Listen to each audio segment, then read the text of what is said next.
Hello, hello, my dear astrology lovers, friends from all across the world. Ian Altazar, the Freedom Astrologer, here sitting with my good friend and a gifted astrologer, Donnie Lim, and we have another month for you guys. It's a bit of a intense beginning to the month, or even to the moment when we're recording this, but we're going to give our best to guide you guys through it and give you things to do and share experiences. Da da da da da. Donnie, how are you doing on this fine, I guess, evening Well, for I you? mean, once Pisces season started, I've been doing a lot of like inner spiritual work. And so I've just finished like a very intense like resitting of a workshop. And I'm still clearing a lot, going through that massive purification process, which I think is much needed in order to kind of refine my frequencies. And what have you been doing Oh for my God. February as a whole up to this point? For me, it's been a lot of. I think I've been using my own personal aspects of the squares, and I'm putting in a lot of action, which has been a bit uncomfortable at times, and overwhelming even at Mhm. times. And I do feel for you guys if you have a lot of fixed energy in your chart. So for those of you who don't know, Leo, Taurus, Aquarius, and Scorpio, Yeah. your guys are getting hammered by Saturn and Uranus at the same time. So it's good to use those oppositions or squares usually to put out into the world in some shape or form.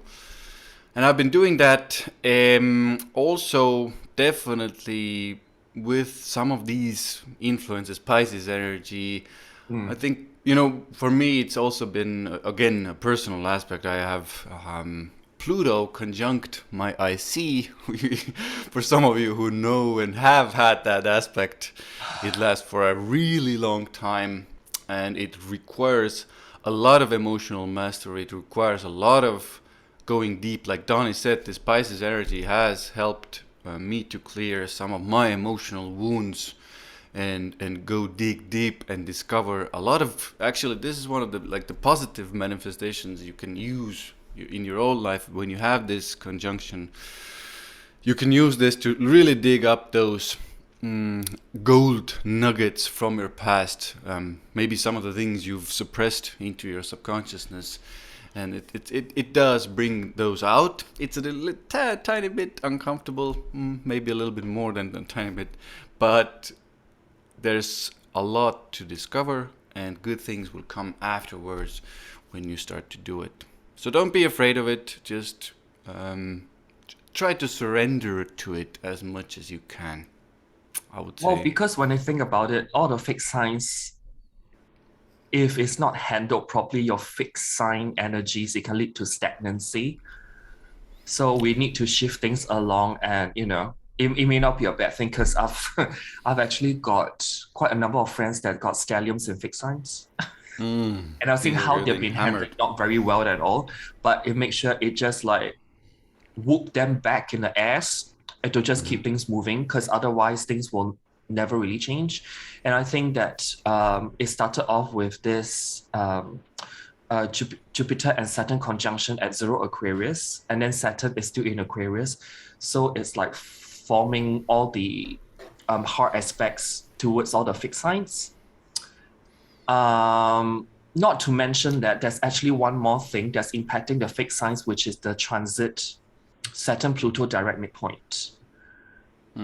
So, what do I mean by that? Is that I observe the transit position of Saturn, I look at the transit position of Pluto, and then the shortest distance between these two planets will be their direct midpoint. And it is currently hovering still in Aquarius, and it won't be fully getting out of Aquarius until 2024.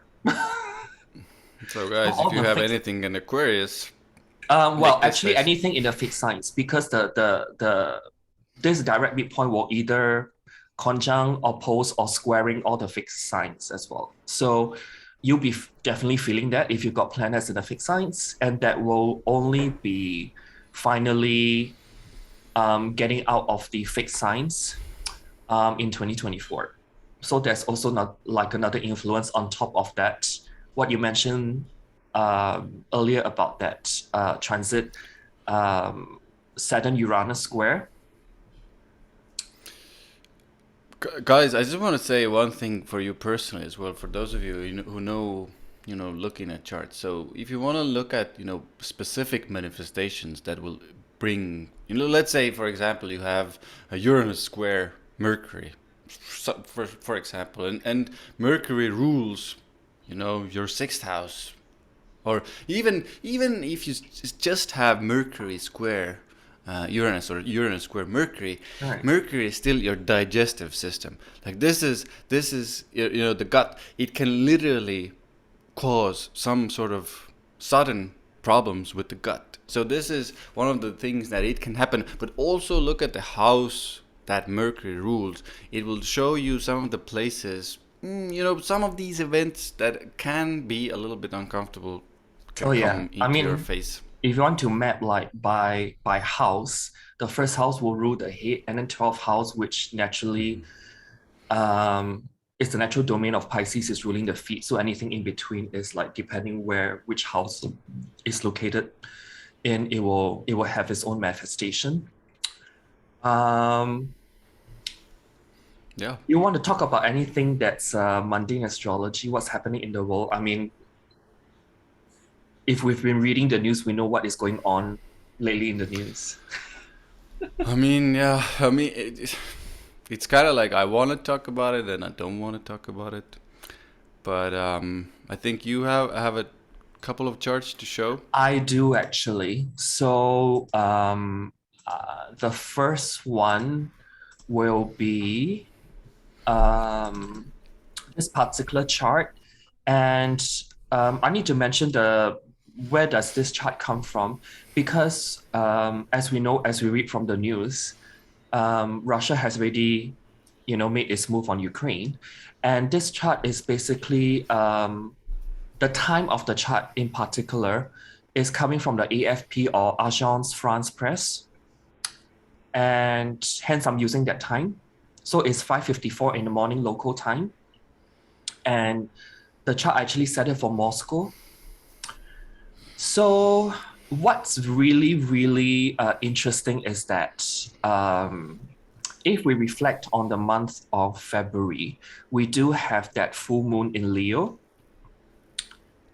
2 hours right before the full moon is formed, Mars and Venus, 2 hours before that full moon lunation actually came together. They kissed at 16 degrees of Capricorn.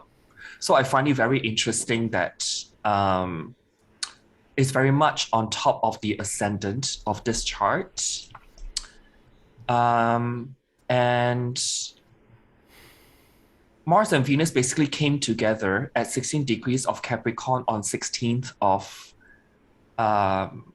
February of this year itself. And I also want to mention that there's a fixed star that's around this degree as well. And the fixed star I'm talking about is Vega. And so it's aligned with this ascendant sign and degree. And I would just like to mention that most of us would think that Vega as a fixed star is benefit in nature. But however, if I were to look into Arabic astrology, this fixed star called Vega is talking about a falling eagle that's about to dive in and catch its prey. So how symbolic is that? When we talk about that fixed star Vega in that way. And if we were to look at the fourth house cusp of this chart, which is supposedly when the decision to invade Ukraine was made, you've got the North Node that's conjunct the fourth house cusp of the chart. And as we know, the late degrees of Taurus, we have this fixed star called Algol. So that talks about the Medusa head. And Yeah. And this was the degree when the November 19 partial lunar eclipse happened right on this point as well. And so the idea to invade Ukraine may be seeded back in November of last year, actually. That's indirectly what can be taking place, as above, so below. And I just want to also mention that I actually also observed at the heliocentric position of Mars. And heliocentrically, Mars is actually approaching the galactic center at 27 degrees of Sagittarius in the next couple of days as well. And all these factors just coming in together, it doesn't look that good. Of course, I hate to see places going into war. But then, like when I actually look at this chart actually fits symbolically into what is actually going on, so to speak, in that sense. And not to mention that if we look at this chart, Mars and Venus are approaching to conjunct Pluto. And that will happen on 2nd of March, which is over the Pisces new moon. We'll be moving on later to talk about that. And on 6th of March, Venus actually catches up with Mars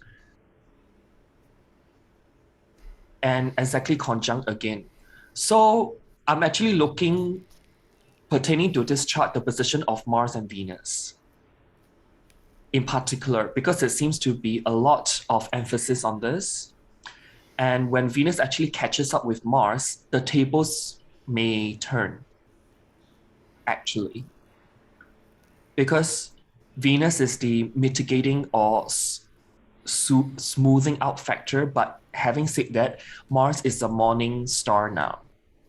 And every time when I see Venus is operating in the morning star phase, that tends to be a lot to do with the governments, the states, war, in terms of like strategy and all those kind of things. So even when Venus actually catches up with Mars, I'm not too sure whether that will mark some kind of de-escalation of sorts.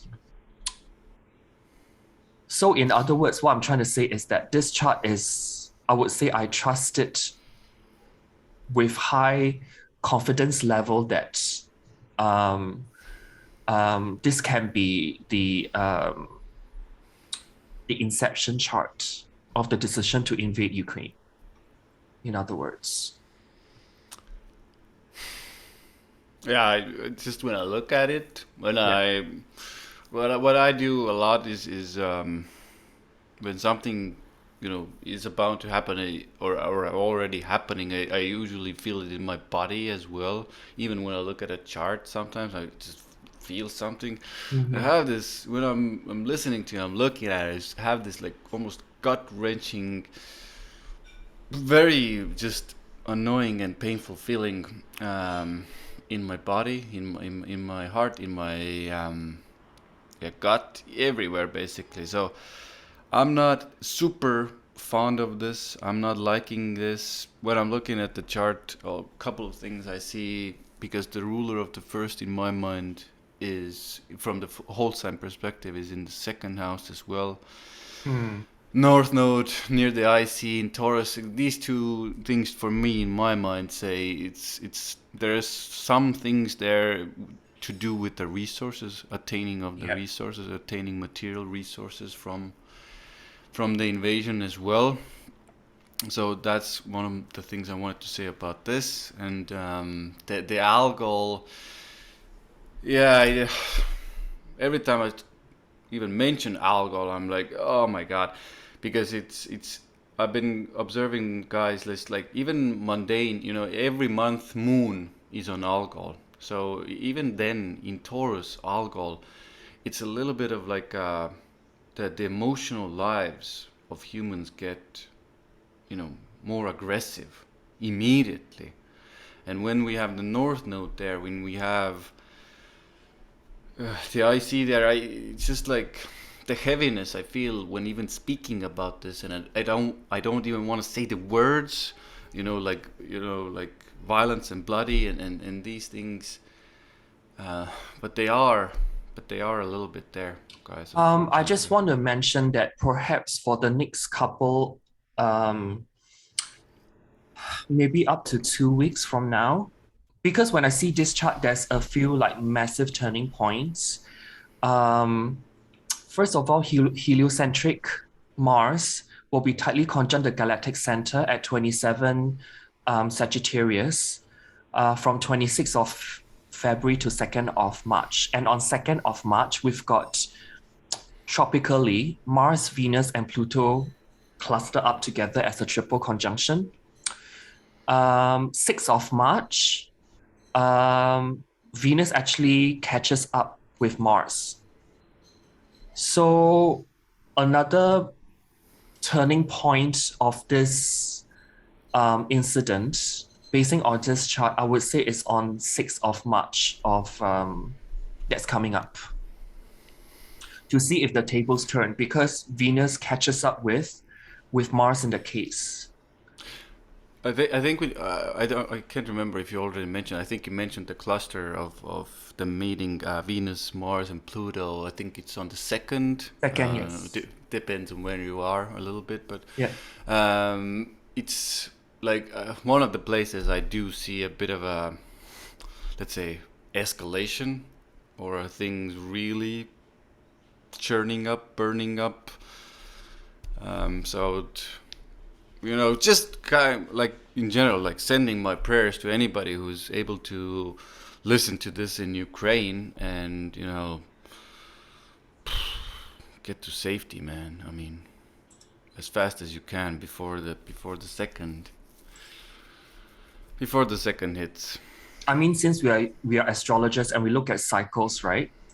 Yep. 8 years ago, by the way, when Venus was retrograde in Capricorn, there's also a Russo-Ukrainian war going on in February 2014. It started then. And I find that it's uncanny that it actually ties in with the Venus retrograde cycle in the sign of Capricorn. And by the way, 8 years ago in early 2014 is also when energy prices are at sky-high levels as now, by the way. Gas prices, that's this high.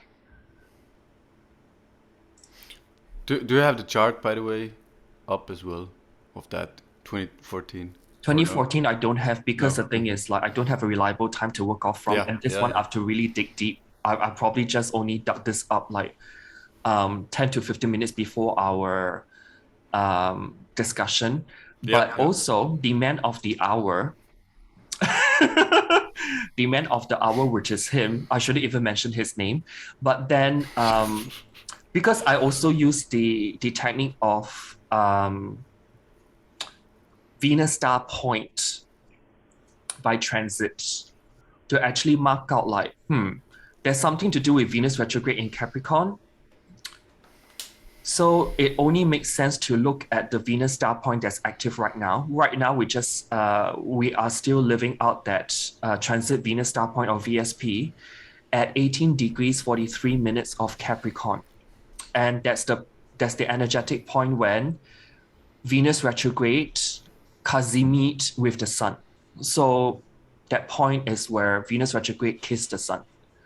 And so we'll be living out this energy for the next, it goes in different cycles, but the shortest one will be until the last day of Libra season, until October of this year. So if you actually look at where 18 degrees 43 minutes of Capricorn is, with this supposedly Putin's natal chart, 18 degrees 43 minutes will be in his third house to make a decision. And in the sign of Capricorn means that it's a politically driven decision. And 8 years ago, the Venus star point was also very close to this 18 to 19 degree range of Capricorn. And the next thing to note is, are there any hard aspects to other parts of Putin's chart? And we do have Saturn in Libra, and also Neptune in Libra, and also Mercury in Libra, piling up in his 12th house. That's triggered via a square from 18 degrees 43 minutes of Capricorn. So this decision to invade Ukraine has always been at the back of his mind, at least in secret, 12th house.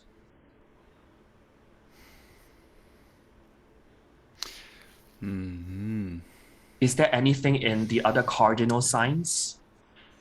Is basically squaring his 6th and 12th house axis. If we talk about 18 degrees 43 minutes of Capricorn squaring this axis 6 and 12. Is there anything in Cancer? Yes, it's opposing his Uranus. Uranus in Cancer in the 9th house. To take some land that's foreign or abroad from you in an attempt to unify. Or some foreign piece of land that's like fragmented or segregated from Russia and trying to take that back. So you can see how this 18 degrees 43 minutes of Capricorn actually forms like a T-square. So massive activation. So he's the man of the hour just by looking from this. But of course, there's other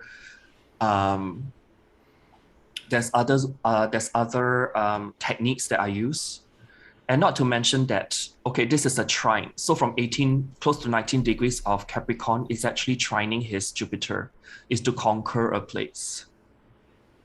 7th house is open enemies, but 7th house is also to start a war. But it will be squared. His Jupiter will be squared quite soon by Saturn, transiting Saturn. Oh, yeah. Which would, I would say, Saturn has got a blocking influence, by the way. Stop him a little bit. And Uranus will be moving closer to his Jupiter as well. So will this actually be a long sustained event? I'm not too sure. Just by what I mentioned and also Ian's input as well. I just also want to mention another person that's very much triggered by that transit Venus star point this year. And it is this person. I shouldn't even mention by name. Because I think that's best. Because the thing is that if you look at, he's got a cardinal T-square as well.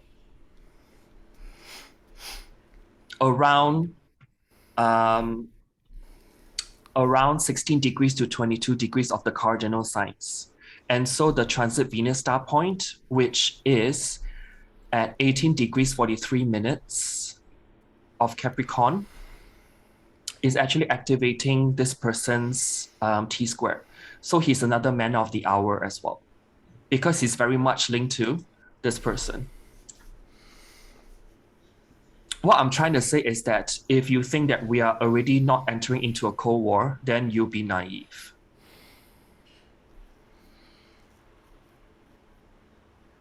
Okay? Yeah, I don't want to mention anything. I don't want to mention names. No, I'm just leaving it as that. Yep, I think that's good. Yeah, really because good. It's like, since we're talking about astrology, as above, so below, right? I mean, that's when we started studying astrology, and that's the first few things that that's being told to us. So we gotta find correlation between the sky gods and also what's happening, with us over here.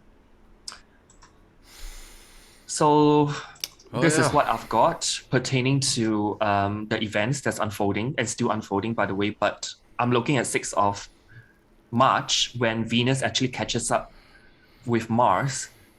I hope there's a turn of events coming up. Yeah, that's all that I would want to say. So do you want to look at the lunations of the month? Let's dig in, guys. because not all just it because we started this with a little bit of a heaviness. You know, the events of the world are a little bit heavy right now, or a lot heavy, even we can say. And let's just do our best to not only, focus on very negative, very heavy energies, and just do our best to find out if we can, By the way, before we maybe. jump into the new moon, do you have any like March 2022 overview as a whole for people? I think my general overlook is still kind of the same.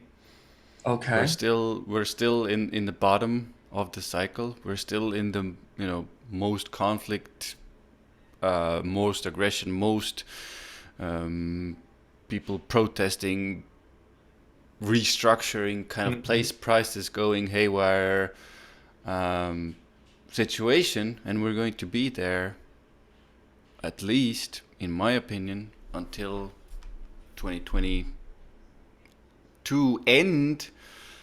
But I'm thinking 2023 March is I'm the thing. thinking when Venus goes retrograde in Leo, that's when we actually find some kind of relief.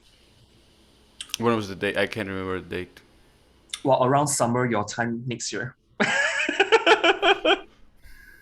And I Venus think will actually go retrograde from 11 till 23 of Leo.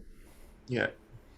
I think we'll start to see a little bit sooner. We'll start to see at least some shifts and changes. But until those, let's say March, on spring, summer 2023, guys, these Well, things are. that's when Mars finally get out of Gemini. And Saturn out of Aquarius, and finally Saturn Uranus square will fade and turn Well, into a okay, disappear. sextile. And just want to say, guys, I don't want to bring in too much negativity here, but if you're looking at what's happening, overall with Saturn, where Saturn is going to go end of year, and I'm showing here Uranus also. Saturn and Uranus are going to meet in not so nice terms as well, by Egyptian terms. So this already, the taste of the square that is happening end of year will have more of a negative, more of a conflict undertone, in my opinion. Not to forget Jupiter in Aries transit during the Mm, summer, this summer as well. mm. So, you know, Well, and not also looking good. Q3 till Q3 of 2022 to Q1 of 2023, we've got the extended square between Mars in Gemini squaring Neptune 3 times as well.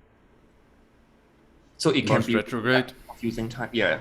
I mean, Mars will basically stay in Gemini for a very long time while he's retrograding and is squaring Neptune 3 times in the process as well. So that kind of adds up to the kind of confusing, likely even a bit depressing with Neptune there influence, because there's almost like we are inflating our rose-colored lenses and probably denying that reality is as such as well, you know.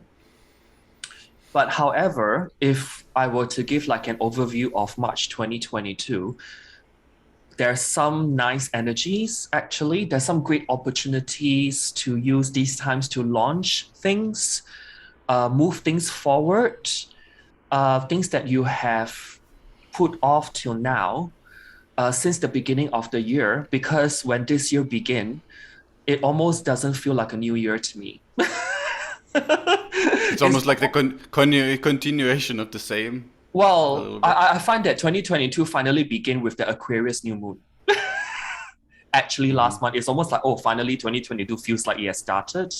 Mm. And I find that March 2022 is really there's if you harness it properly, you can actually get ready to land or materialize goals that you've been putting off um, for the last 2 months or so. And not to mention that this month we still got the extended kiss between Mars and Venus in Capricorn, which will follow through all the way till both of them separate towards the end when they hit late Aquarius degrees.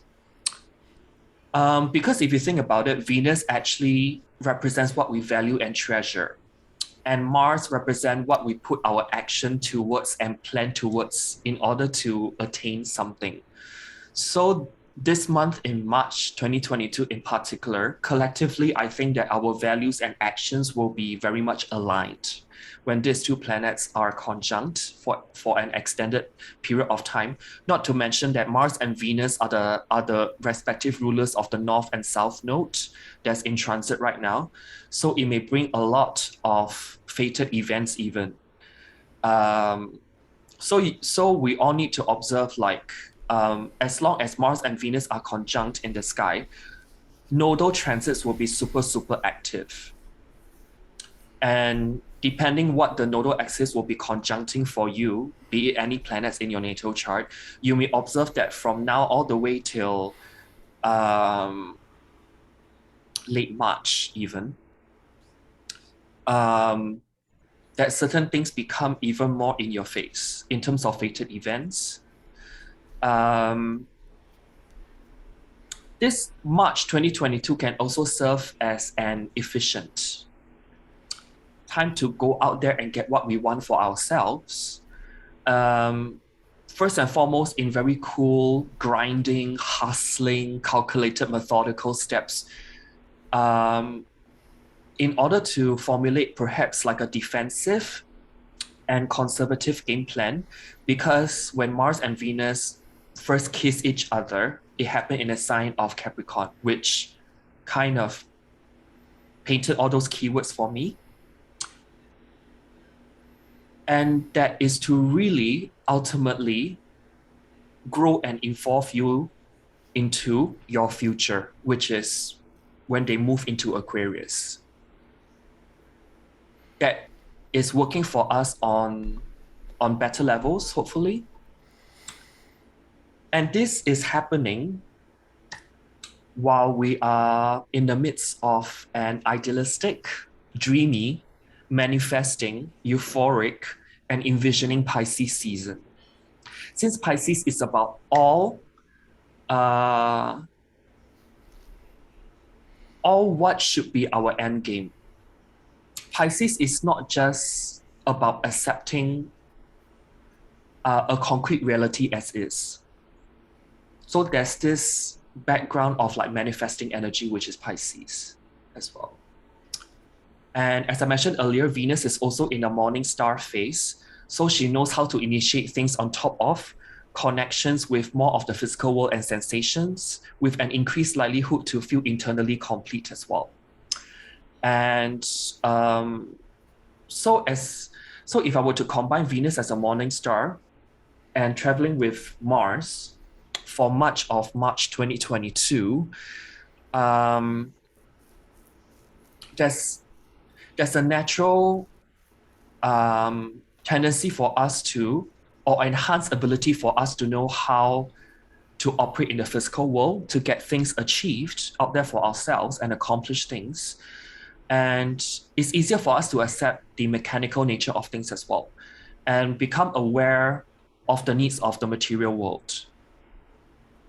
And we may also, this month, think about developing the necessary skills and resources that are marketable and sustaining in order to let us be the boss of our own lives or become the CEO of our own lives. And not to mention that we may be more reactive than usual. Do you have anything to add, Ian? Are we doing like a general overview of March right now? Oh yeah, I think okay. I'm done with my part because I just want to Okay. kind of, it's not all doom and gloom because I do see March 2022 as a whole as a time to really formulate our game plan for the rest of the year. Yeah. I do see, when I was looking at March in general, I do see there's this, obviously this event, brings that doom and gloom for us generally, guys.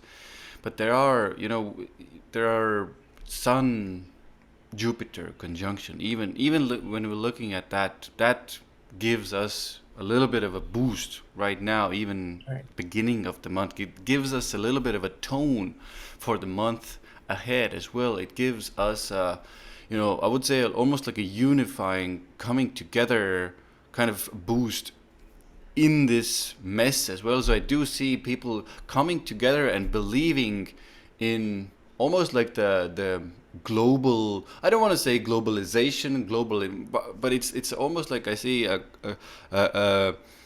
the other countries or more countries coming together as a unified force and kind of like believing and kind of like supporting one another as well, because Jupiter and Sun for me it's a lot to do with very very big belief, a big confidence in oneself. But now when it's happening global, there is I would say a unifying force, and this negative event that is happening can actually turn out later on to be a more of like a unifying force for us, even globally. And on a personal level, I would say it's a good new moon, or after the new moon even, to start the month off in a very confident way. So what I mean by that is, if you have anything to do out in the world, yes, Mars and even Venus in Capricorn, they will still push us towards those material achievements. And now Jupiter and Sun together will also give us the emotional, the belief, the internal belief boost as well. Yes, we as we go into the lunation, there is one thing that is taking that down a little bit and bringing us into that practical material reality as well. Mercury and Saturn, what I mean. And I think in that sense, I like the balance, because when we have too much of this Jupiter, Sun, Pisces, kind of like raw, I can do everything right now, I can be Beyonce or whatever it is, it's usually not the best. But when we have these grounding influences as well, like, okay, I need to work on this, I need to put in work, I need to make things happen, and think things through critically. This is the balance I really like to kind of push us into the month and get those things done, at the same time having the belief still within us. Yeah, I think Yeah, I that's what I mean, want when to I say. look at Sun, Moon, and Jupiter, there's really a lot of wholehearted enthusiasm, or that we thrive on hope and optimism as well. Yeah. Especially when they're in Pisces, is a bit more like dreamy and rose-colored glasses. But then I think that there's a tendency for people also to get involved with too many things at one go and overextend yourself. And it can really drain the vitality and upset your inner harmony and balance as a result as well. But if you've been spending the past few months feeling stuck and not wanting to launch something, like projects and plans for the future, etc., etc., March, I think it will be like a nice turning point of things to actually do that. Nice. Because really, the confidence level in order to get things accomplished is there with that Sun, Moon, and Jupiter together. Although it's in Pisces. Yeah, so guys, if it's a Pisces, just be prepared for your kind of like even ideas to change, and you need to change course here and there. Maybe, I thought I was going to do this, and then, I changed my mind. Da da da. I need to do this now. I'm going to do this. So there's this Piscean mutability there, I would say, that is not always super direct, but like that, like Donnie said, the rose-colored glasses, the almost like blind optimism. It sometimes like even gets us through the things. Just the point I'm also making is, when it gets too big or too much, I'm going to be, Beyonce, Lady Gaga, that's, tile that one down a little bit, and focus on the practical reality, practical earthliness that you need to do to become a Beyonce or But Lady you know Gaga? what? I do see a more like spiritual and metaphysical part that's tied to this new moon, by the way, because Sun, Moon, and Jupiter are all sextiling Uranus and Taurus. It also brings around a very Uranian energy, and Uranus, as we know, is really talking about frequency and downloads, upgrades as well. So this month, actually, what I've picked up is that it may represent an accelerated period of frequency evolution and upgrades. Downloads may be more forthcoming for people who are more open in that way.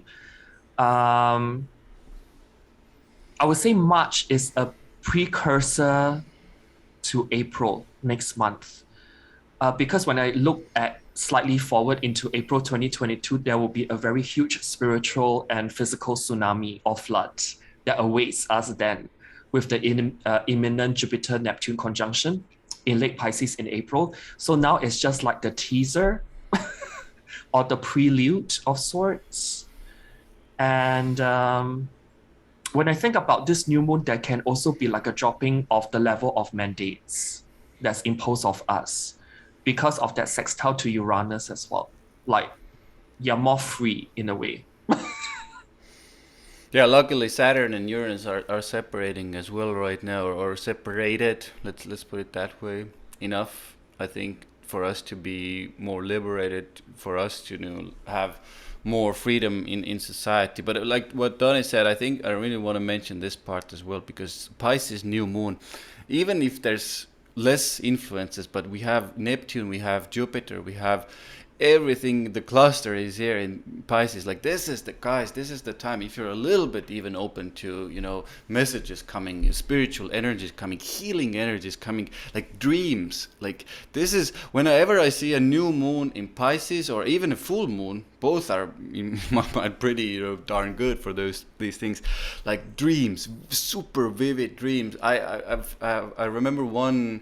I think it was a full moon period when I was it's entire week I had the most vivid visions, like dreams during this Pisces moon. So be prepared for these, and if you're already kind of give the intention to the world, to the life, to the universe, this is the thing that really opens up the connection. You can catch these energies easier, and the spirits, the guides, they come to you easier, and the messages come through to you easier. Write them down, take action. Obviously analyze them, but still take action with them later. It's a quite a good. It can even heal you, like even the dreams that we're having right now during this new moon period can directly heal us as well. I mean, Really Pisces good. is all about envisioning, right? It has not come into full manifestation yet. We are just kind of putting the pieces together in a lot of ways. That's why Pisces rules dreams, right? But Pisces can also rule like you're envisioning something that is possible for yourself. It's not come to your right in front of your face yet. There's Aries. So it's like, but you're almost like templating that future as well. And not to mention that this month can be like, there can be a lot of frequency upgrades, so much so that you may feel kind of be off kilter and be more tired as usual. So if you need to take some time out, please do. Maybe that will really help you to assimilate, which is also Pisces. Those energies that's coming in, because when we enter April, it's no joke.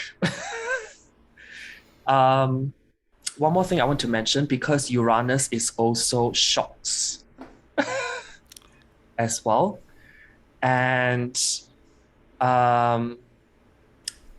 since that Uranus is sextiling Sun, Moon, and Jupiter, this can be shocks to our sense of governmental trust and faith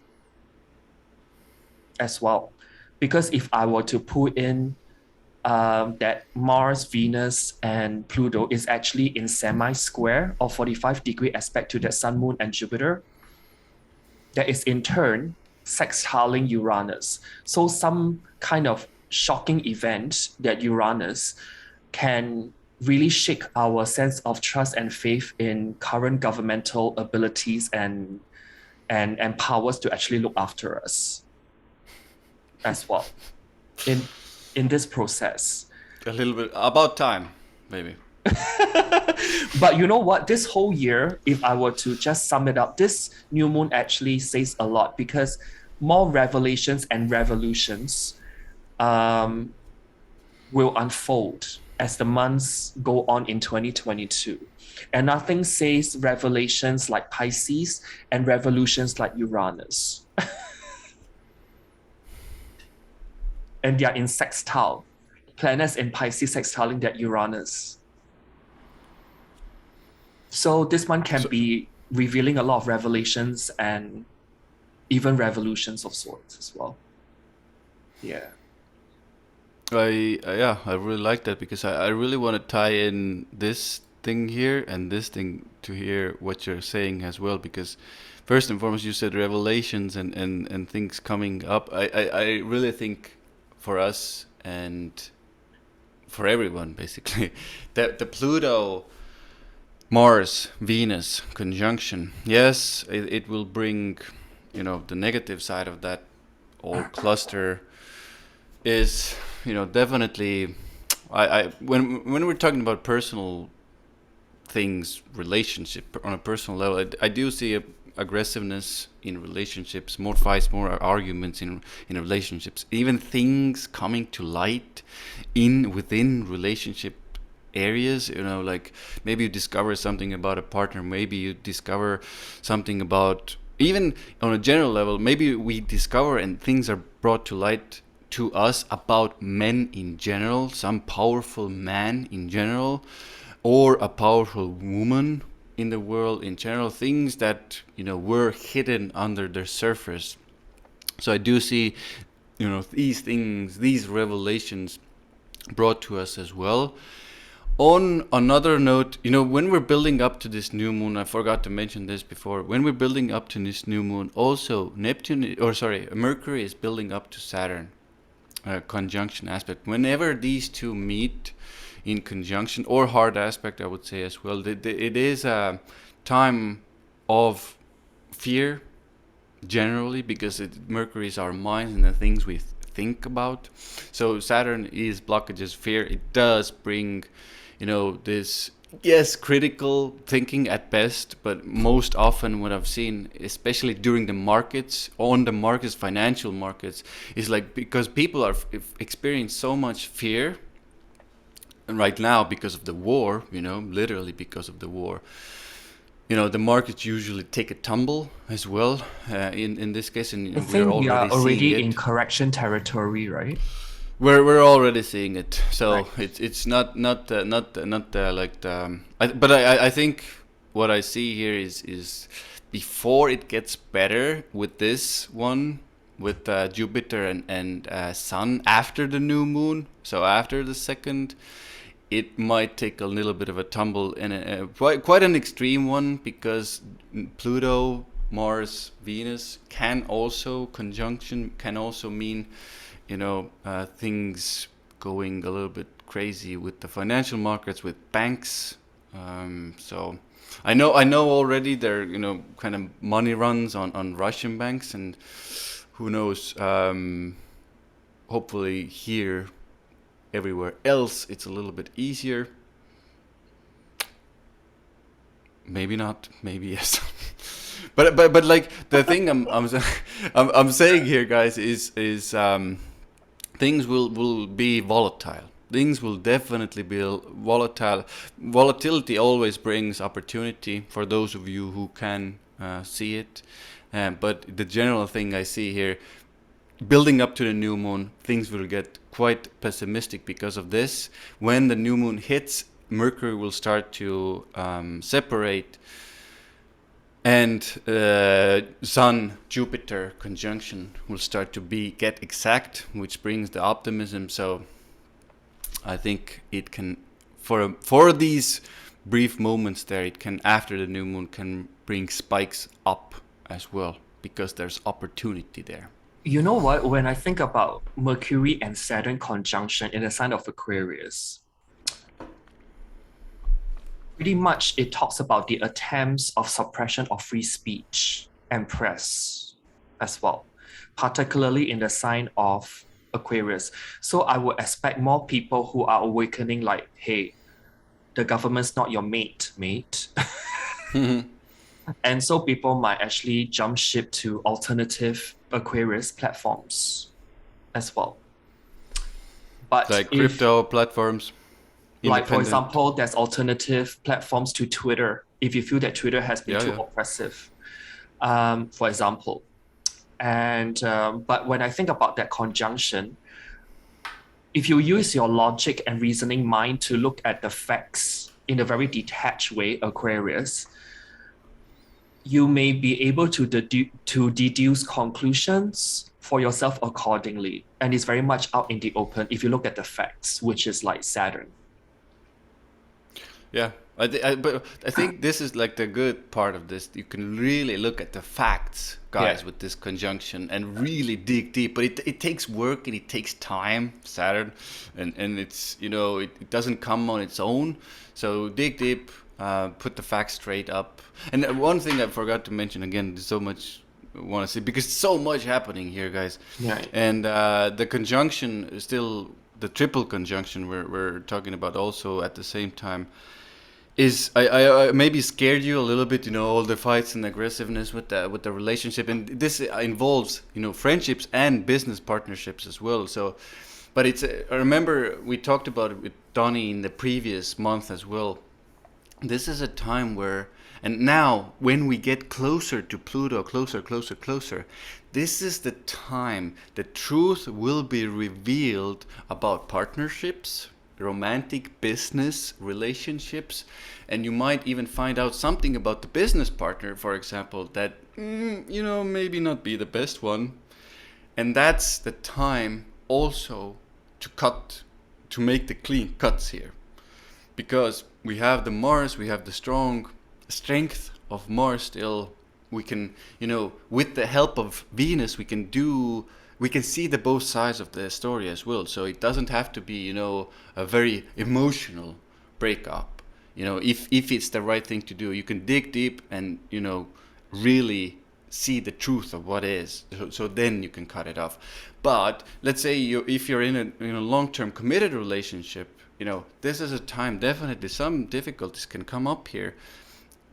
But the gist is here for these deeper themes, if they come to light, to transform them as well. Because if you give up every time you're in a deep relationship, that where something difficult comes up, you won't be in any deep or long-term relationship. So take this somewhat of difficult time with the belief of Jupiter and Sun together to transform these intimate relationships you are in as well. And yes, so for some of you, the cutting off needs to happen as well if it's really dark and bad, the situation.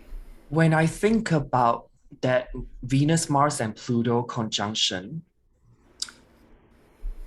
I'm thinking along the lines of whether are there any political sex scandals that will come to the surface. Nice one. And if you think about the triple conjunction of Mars, Venus, and Pluto, there's a kind of predatory and also sadomasochistic tendencies as well, especially in the sign of Capricorn, which is about control. Yeah. And it's not plotted inside here, but there's actually this dwarf planet called Eris, Eris. There is in late degrees of Aries, the sign. So that Mars, Venus, and Pluto is actually squaring it from Capricorn. And I would say that on a mundane level, that triple conjunction squaring Eris, Eris, in late Aries, the sign, it can also point to a continual persistence to protest, to the abuses of governmental powers and control. And this can be perceived on the larger whole as sadomasochistic or very predatory. Yeah. And this is one of the things I picked up. And not to forget that Mars, Venus, and Pluto is also in semi-square aspect to Sun, Moon, and Jupiter. And so the oppressive nature of the three planets in the sign of Capricorn. Capricorn also rules what's happening in the world stage as well. And is semi-squaring Sun, Moon, Jupiter in Pisces. So I wonder if what's happening outside on the world stage is actually suppressing the optimism and sensitivity that might be more prevalent in the collective over this month. And not to mention that the linkage of Capricorn to Pisces also means that we are realizing that there is a method, Capricorn, to this madness, Pisces, that is unfolding right before our eyes over this new moon as well. Do you have anything to add?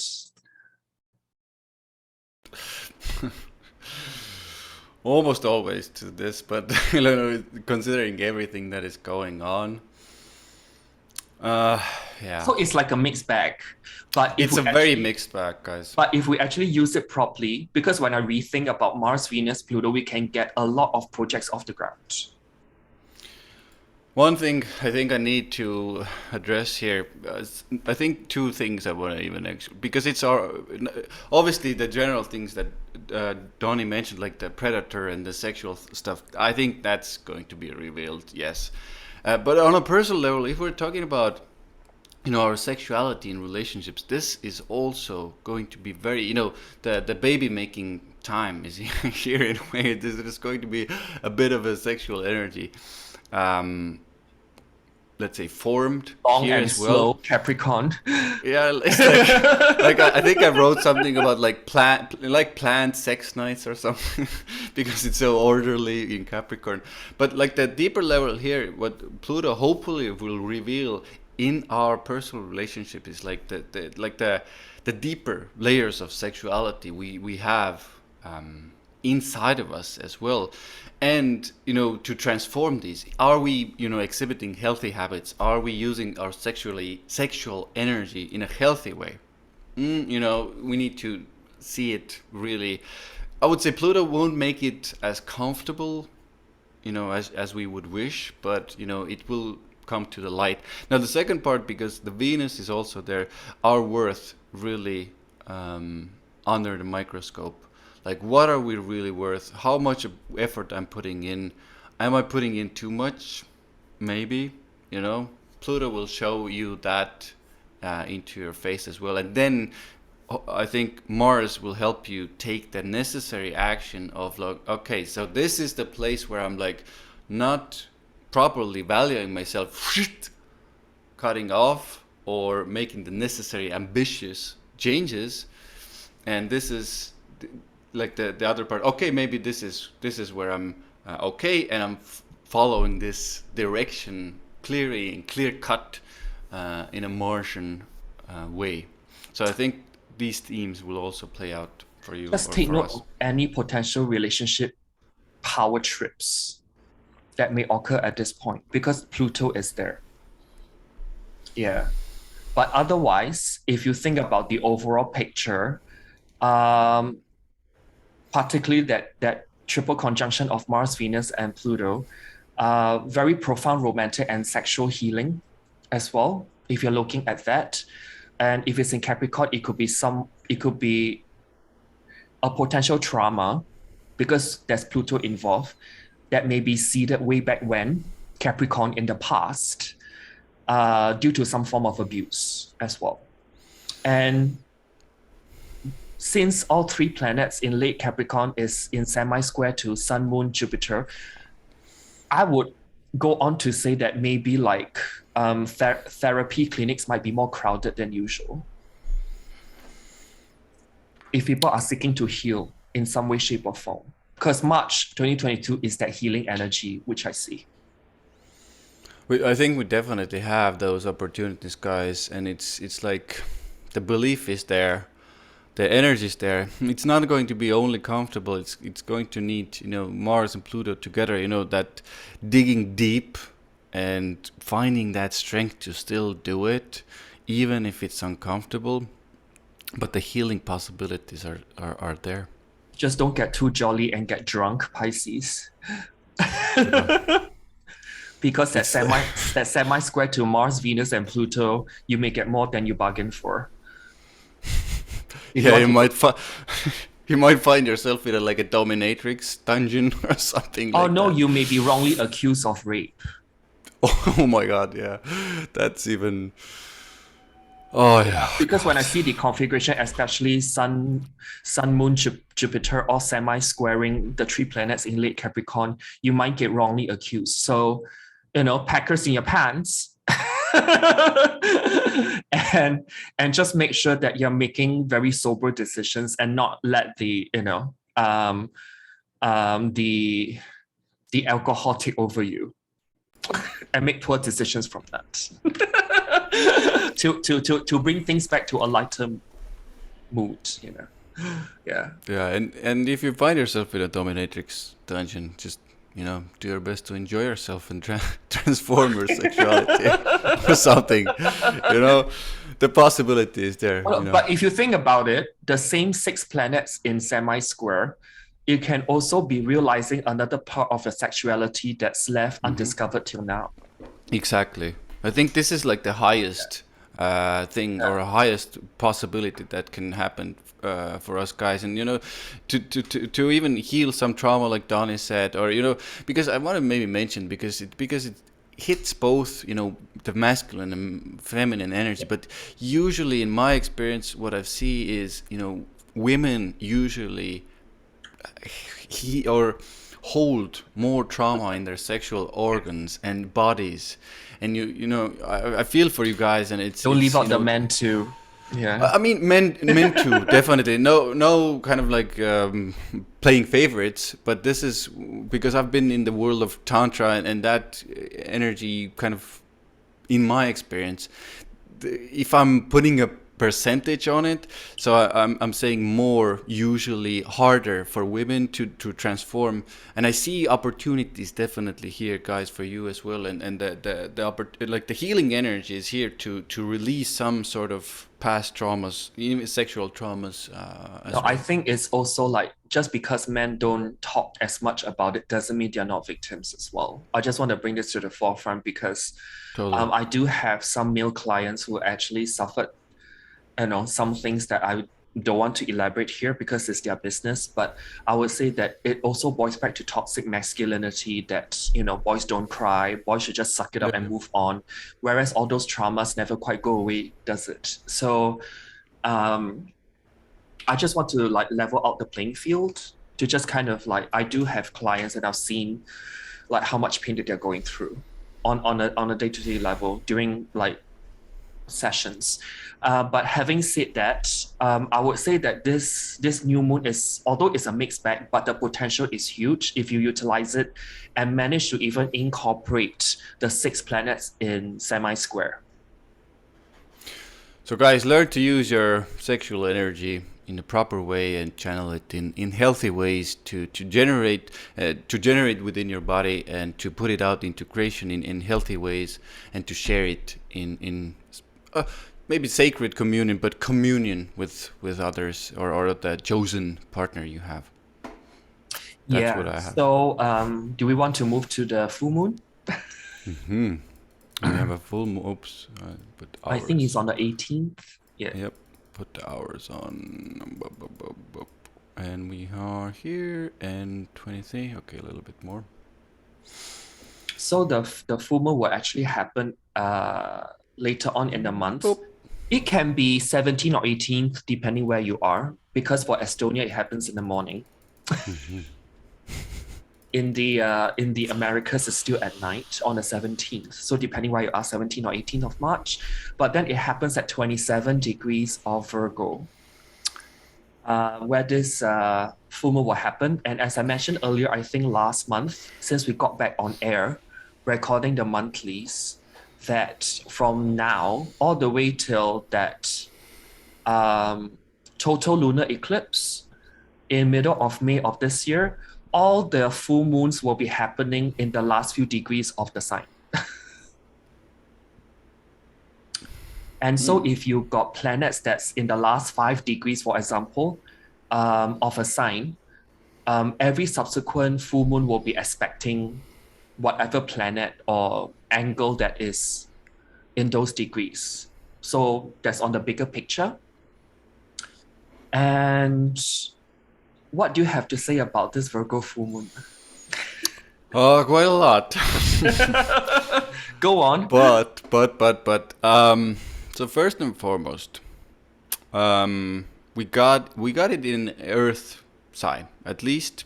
So why do I say at least? Because full moons pull up a lot of emotion usually. The emotions are very much on the surface, and I think we've been having quite a few of those lately. And so I think it's a good break for us to have it in a more of a grounded, earthly, in the practical reality sign of Virgo, where we can, sometimes suppress our emotions and too much through the mind, but still, it's a little bit of a break, I would say, from a emotional, reactive place. And furthermore, we are having a bit of a almost like a grand trine in the Earth signs. We have the exact or almost exact Pluto trine to the Moon, and a sign based a wider trine from Uranus. So that already brings me a little bit of hope from an astrological perspective that this full moon, won't be as bad in very simple terms, and we have a lot to work with here, or a lot of support to actually work with here. And if we're talking about kind of like more specific manifestations, like I think practical solutions to emotional issues coming to the light here is something I wrote down. The thing here that I want to bring the negative side into it as well, so it's not all just like grand trine and everything is so super happy. But we have an opposition with the Neptune to the Moon as well, so it will kind of make our emotions a little bit confusing. Are we feeling this? Are we feeling that? It is, I think, a very, very good time to have these practical intuitions and deep insights into matters, be it earthly matters, be it our emotional matters.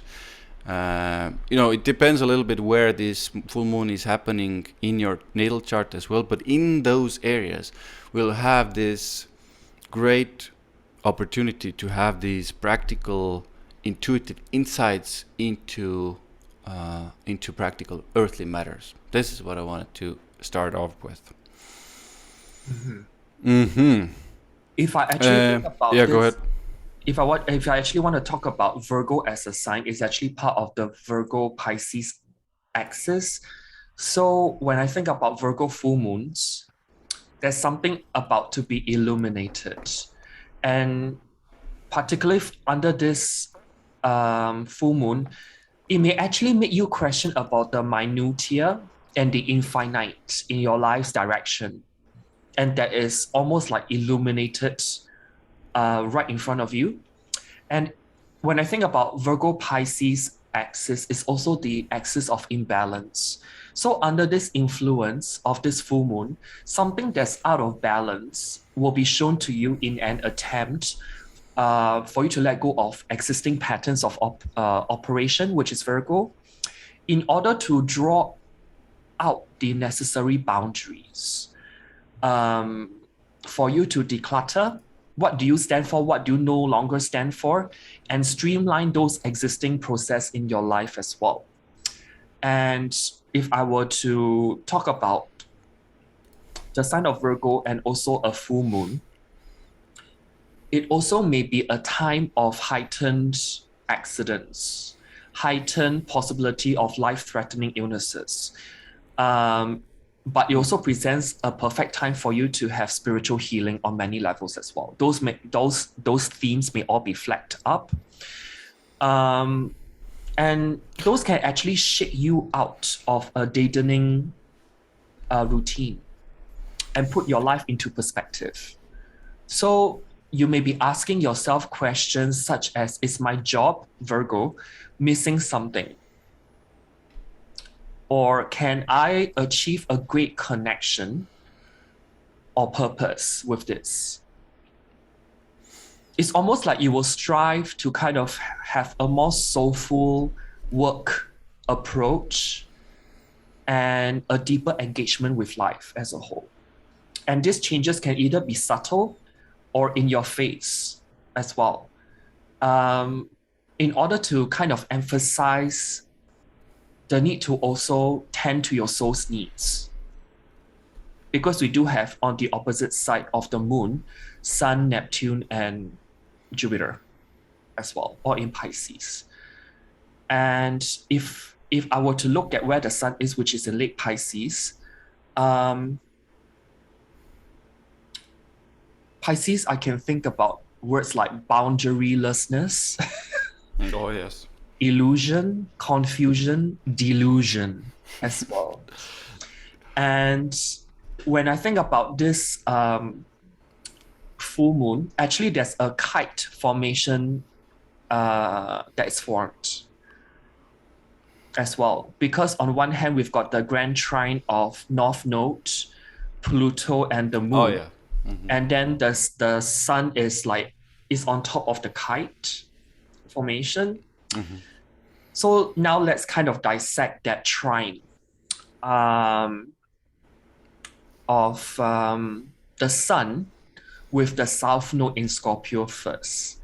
Because when I see the sun trining South Node in Scorpio, this can really be talking about releasing a lot of toxicity, all feelings of bitterness, all feelings of, or all habits of control and compulsions as well.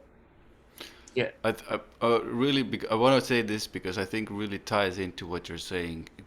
Because one of the things I see coming into this is also like the feeling or the emotions of victimhood, because Neptune is literally opposing the moon. It's happening from Pisces.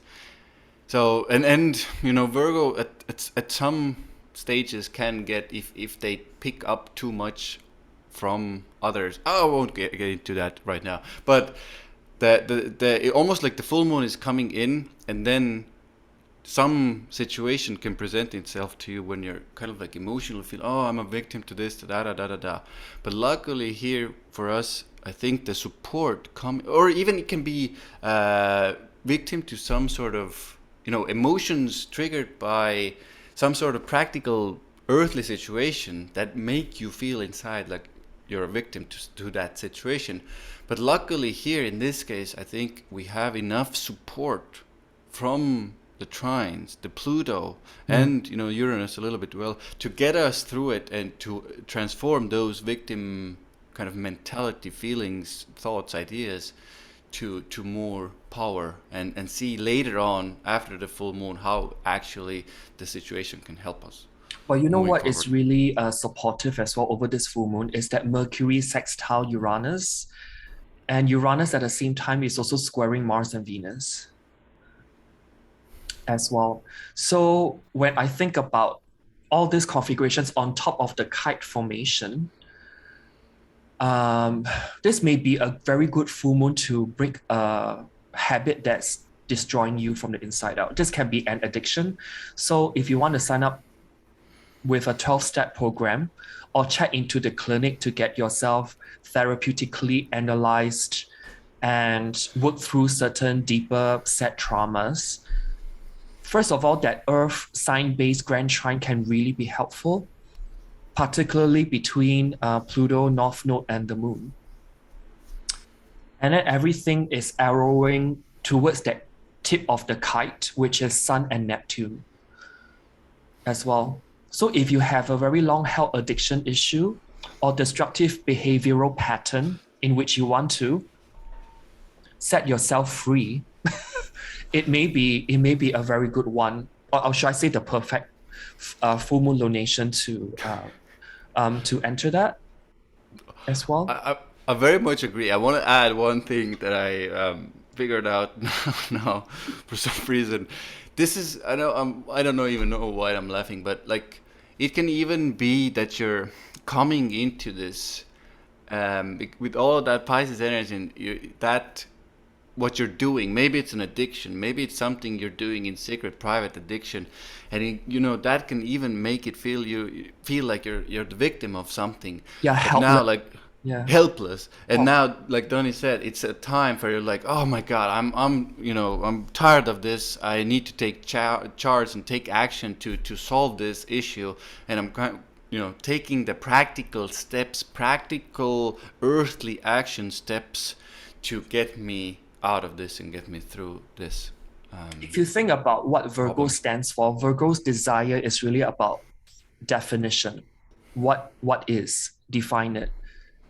To clarify is also Virgo. So you may have like a deeper set picture of what's really going on. And Virgo is also about the urge to separate out the pieces. And this will actually serve as the antidote to Pisces' desire to merge it all together to see the more holistic Pisces picture. So this full moon can actually be very good for that. And Pisces is also about big dreams in which you have. And with that full moon, which is the moon in the opposite sign of Virgo, those Piscean dreams and big hopes and plans, you are more able to be more thorough and be more analytical, to break it down to smaller chunks in which you can digest, which is Virgo. So you can actually gain more clarity regarding the big dreams in which you have, at least for a while. So dream big, guys, but practically. Or with that moon in Virgo, yeah, and then like Pluto will actually flag it up to see what's happening, what is in reality, Capricorn, what is just fluff. And then that north node in late degrees of Taurus, is it practical and useful? You will Yeah, can we examine, use it? Can we use it in the practical realm, yeah, earthly and realm? and then is it like something of value? If not, then that trine from the north node to Pluto may actually remove it. You may just have a whole list of your dreams and end up with like maybe one left on the list. It's like striking off Virgo, striking off. I don't need this, Uh, I don't need this, I don't need this, and start decluttering and cleaning out. It's almost like clean house, cleaning your that's house, exactly. that kind of energy. So very much enjoying this full moon actually. Yeah. Freaking, I'm really glad you said it because this is like I really love Virgo new moons, full moons, especially this one because in general, but this one has so much support from earthly practical houses and planets in those houses and signs. It's really freaking good during these full moons, new moons, Virgo, remember, to make those lists and to really, cut off whatever Mm. doesn't serve anymore and make it really earthly practical, you know, and clean the house basically in every aspect of your life. It Oh doesn't yeah. only have to be to-do lists. It can literally be your home, but after it will feel so much better. I really love to do that with stuff, Well, things as well. particularly with Venus and Mars squaring Uranus, yeah, you can basically cut away stuff that you don't need and keep what is of really true value to you, moving forward into the future Aquarius. Getting all excited about this full moon. And Mercury is also sextiling at the same time to Uranus. So it's like, your mind will be, do I need to close the chapter with this thing I have here? Hmm. It's Pisces also as that well. decluttering Pisces. thing as well. And you've got all the inner planets in supportive as well. Not actually supportive because Mars and Venus are squaring Uranus, but it helps you to cut away stuff. So if you are really trying to get through like even a toxic relationship that you want to get away from, this full moon can be the one that's the one that break the camel's back, but is in a good, positive result in the end for yourself, because you are tending to the soul's needs as well. Because I've actually seen people breaking up on Virgo full moons.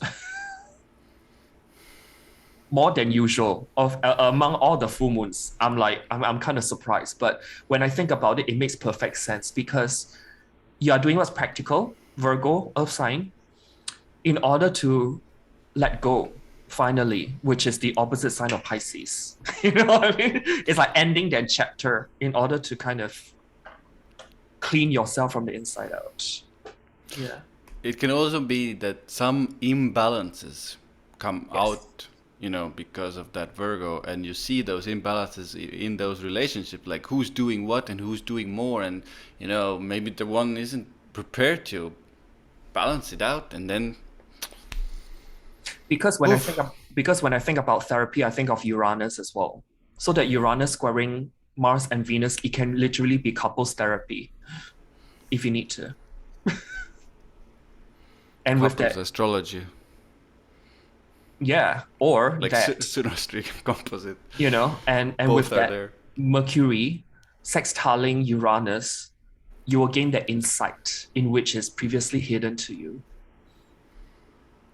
Because maybe both parties are not talking enough up to this point, and this full moon boom hits, and it's like, okay, let's go to an impartial person, a stranger, Uranus. Uranus can rule stranger and also can rule therapist in order to sort things out. Why not have that talk therapy? And do you have anything more to add regarding this full moon? I think I got most of what I wanted off my chest. Okay, so do you want to just kind of like have a quick scan through of the month starting from the first? Let's do that. Let's go back, guys. So 1st of March, actually, I've got something that's important, although some of you may overlook it. This is more of something that I picked up as a very picky Virgo rising. So we've actually got transit North Node at 25 Taurus in a semi-sextile with Chiron at 10 Aries. Well, so, that's a Virgo. I gotta say, that's a Virgo aspect. Like only a Virgo can, yeah. I think. So North Node and Chiron are in semi-square. It's not. Well, most people would think semi-square, or what's the big deal? But I look at semi-squares as well. But then when I look at North Node and Chiron, the beginning of the month, we may feel this compelling need to connect to positive energy and to our spirit guides, for the matter. And we may also feel an urgent need to clear past karmas and to resolve issues of the past so that we can move forward more. So there's already this kind of wanting to move forward. And hence, overall, I think March 2022 will be a month where we are preparing ourselves to move forward. And you may also come to a realization or a need, at least, to understand your attachments to the past and how these attachments are fear-based as well. And overall, I would think that as the month begins, we are finding ways to evolve. And this may come in the ways that we often do not expect to turn out.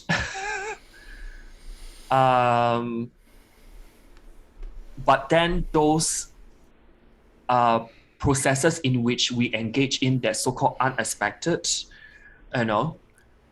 may push us forward with the growth of consciousness as the month move along in that way. So do you have anything to add, or shall we move on to the next? This, I don't have anything to add. Yeah, because the thing is, if I think about it, that that North Node at the same time is trining Mars and Venus at the same time when March actually starts off. So since we are in Pisces season, beginning like 1st of March, plus minus a few days actually, we may be more dreamy, we may be more euphoric in nature, and from this we can actually develop a love and appreciation of spiritual connectedness. We are in Pisces season anyway. Pisces is about oneness, and we are ready to embark on that process of evolution moving forward. And we are perhaps even more connected with spiritual forces as March moves along. Last but not least, since the North Node is semi-squaring Chiron and trining Mars and Venus, a potent spiritual healing effect, I would say, as the month starts, right off the bat. So I think that's what I needed to say regarding this one.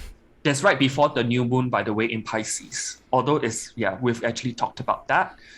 And why not we jump to the 6th of... I wanted to quickly mention one thing. I think we forgot to mention on the 2nd, because actually we have maybe we mentioned, I can't even remember. We have a pretty interesting one, Sun from Pisces, sextile Uranus in Taurus. So I think I really like this. I really like this aspect for especially creative ideas, because we can swim with these creative ideas in both worlds, like the material, more practical creative ideas, and we can merge them in with the Piscean, very very otherworldly dimensional creative ideas. So this is a pretty darn nice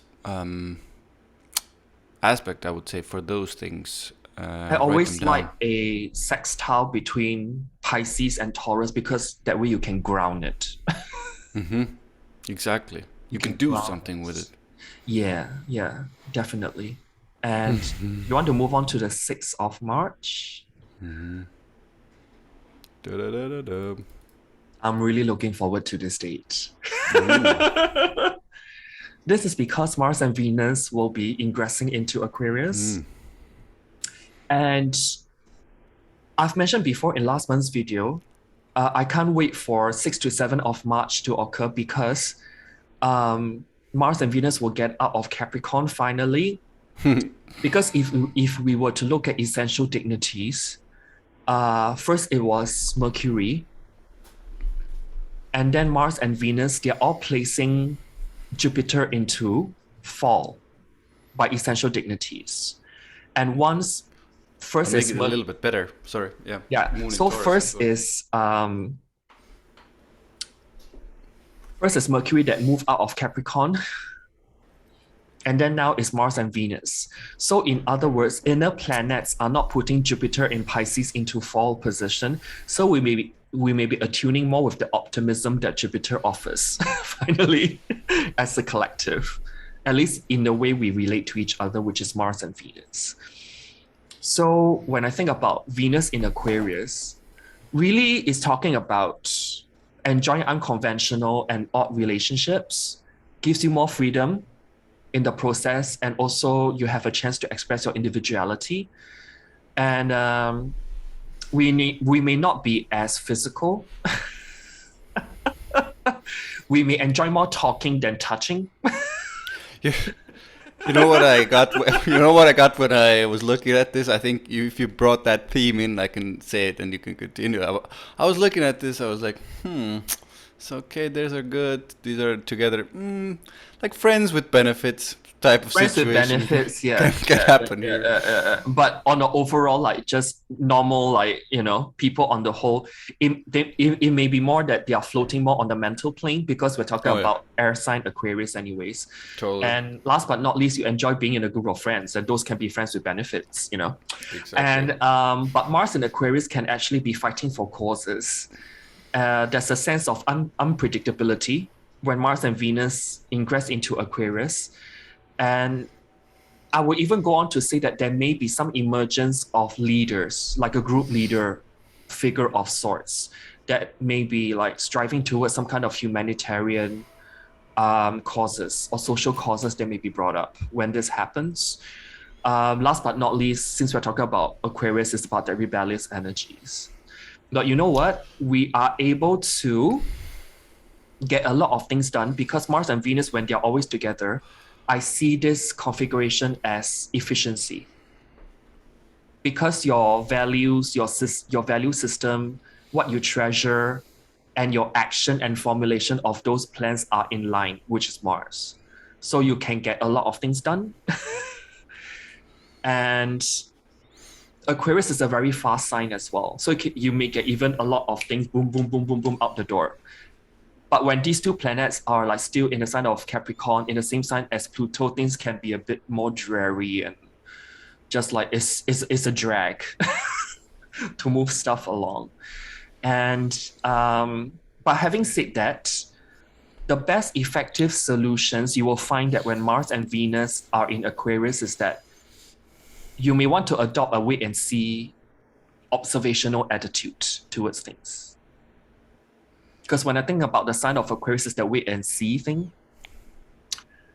But then there's good powers of observation. Adaptability is definitely there since you're talking about an air sign. And there's a wealth of plans. Or there's like sudden action at some divine orchestrated moment. We may become more open-minded, which is Aquarius, in the way we relate and be sociable with people. Last but not least, there's also like a readiness to help others as well. Yeah. I'll add a couple of things, but I think Donnie did a really good job of dissecting this. Also desiring, we want more freedom in our relationships in general. Like, I'm not talking swinging, guys, but for some of you, I mean, maybe there's a friend, wants to join in the party, or you want them to join in the party. I'm a little bit joking, but it's kind of like the energy is there a little bit. You're going to want to work towards and enjoy working towards your dreams, goals, long-term goals, projects. What is a little bit there is Mars in the Aquarius, so hopefully Venus will dial down the kind of Martian aggression. But inside the groups of friends, inside the online groups. No, because Venus is a morning star, it's got that very masculine-ish kind of. I'm just hoping. I really wanted to do so, because otherwise, guys, we'll be just fighting online. You go on the Facebook group, Tinder, and people, or I don't know what's there, like Grindr or Bumble or what. There's so many, but like, if you go into those online groups, there will be people that's like fighting for causes, like Donnie said, but also because the causes are not going to align all the time. People just fighting in online groups, Twitter, Facebook, whatever it is. And there's going to be more things said, more things, more aggression. So please be aware of that as well. And what did I want to say? Even competition between friends, group friends, can be there. And also friends, I wanted to say, friends can actually increase, they can give us the boost, give us the ambition that we need to go towards the goals and the projects we want to do, but maybe we're kind of like a little bit hesitant to go towards. You want to say something? Because Mars and Venus came from that conjunction with Pluto in Capricorn, there may be some kind of shady Pluto governmental plans that on the outside it may seemingly be beneficial to humanity, that on this day it may be announced on the airwaves, which is Aquarius. So there may be some kind of, having those kind of energies coming forth, at least on a mundane level. So look out for 6th of March of 2022 for some announcement or some kind of seemingly too good to be true plans that kind of, oh, we will help you, blah, blah, blah, blah, blah, but it's all BS. Yeah. Yeah. I think we got it. I think I But mostly as got I it. mentioned earlier, Mars and Venus in Aquarius, just adopt a wait and see attitude. Use your powers of observation and sniff out the authenticity, which is also Aquarius, from the fakeness. Yeah. Do you want to shift to the 9th of March? Oops, hours. Because this is when maybe one more day on the 10th, then be a bit more generous. So Mercury will go into Pisces.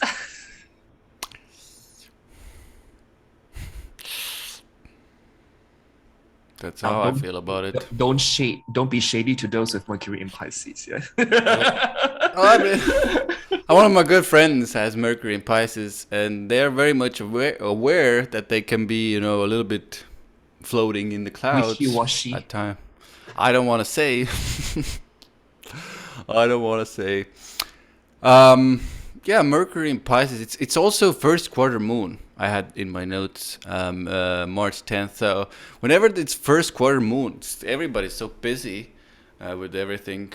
So especially when Mercury goes into Pisces, so all of that left brain kind of administrative, talking, speaking, communicating, writing, speaking online, these types of tasks. Ay, ay, ay. So You it's mean not people going can to. be very dreamy and scattered-brained? Exactly. There's going to be missed appointments, misspelled words.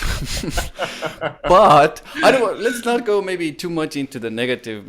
Guys. We need to pay attention. Basically, we need to pay more attention to the details. We need to pay attention if we send an email, if we put the date on something, if we schedule an appointment. This is during Mercury in Pisces season. This is like. Well, but you know what? Yeah. Maybe before Mercury goes into Pisces, have all your Google calendars packed up with what you need to do while Mercury is in Pisces. So at least you got your notifications, If you can do that, of course, do it before Mercury goes into Pisces. But a lot of people work these jobs, in offices, and just like, ooh, it can be a little bit too much to handle, or again, like Tony said, scatterbrain. But it's the good side of this is the creative side of the right brain. Side comes out to play as well. So yes, we can be dreamy and be in those other realities or realms. But this is good for a lot of people. Sometimes for astrologers, sometimes for song lyric writers, for creative people. Basically, This is highly good. intuitive period while Mercury is in Pisces, good imagination. So if you are looking to visualize stuff, perfect, do it while Mercury is in Pisces. And also have the ability for those for some to tune into other people's thoughts as well. It can be some form of telepathy. You can just read other people on a more like subdued or subtle body language from that way as well.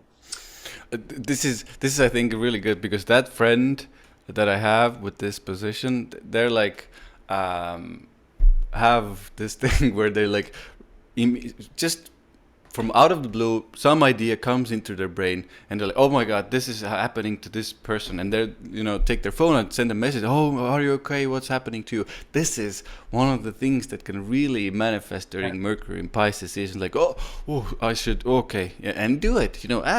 Ask. There's nothing wrong with asking. Is everything okay? And is this happening to you or whatever? So, guys, you can use just this make in a sure good that way. you don't disappear into dreams before being jolted back into reality.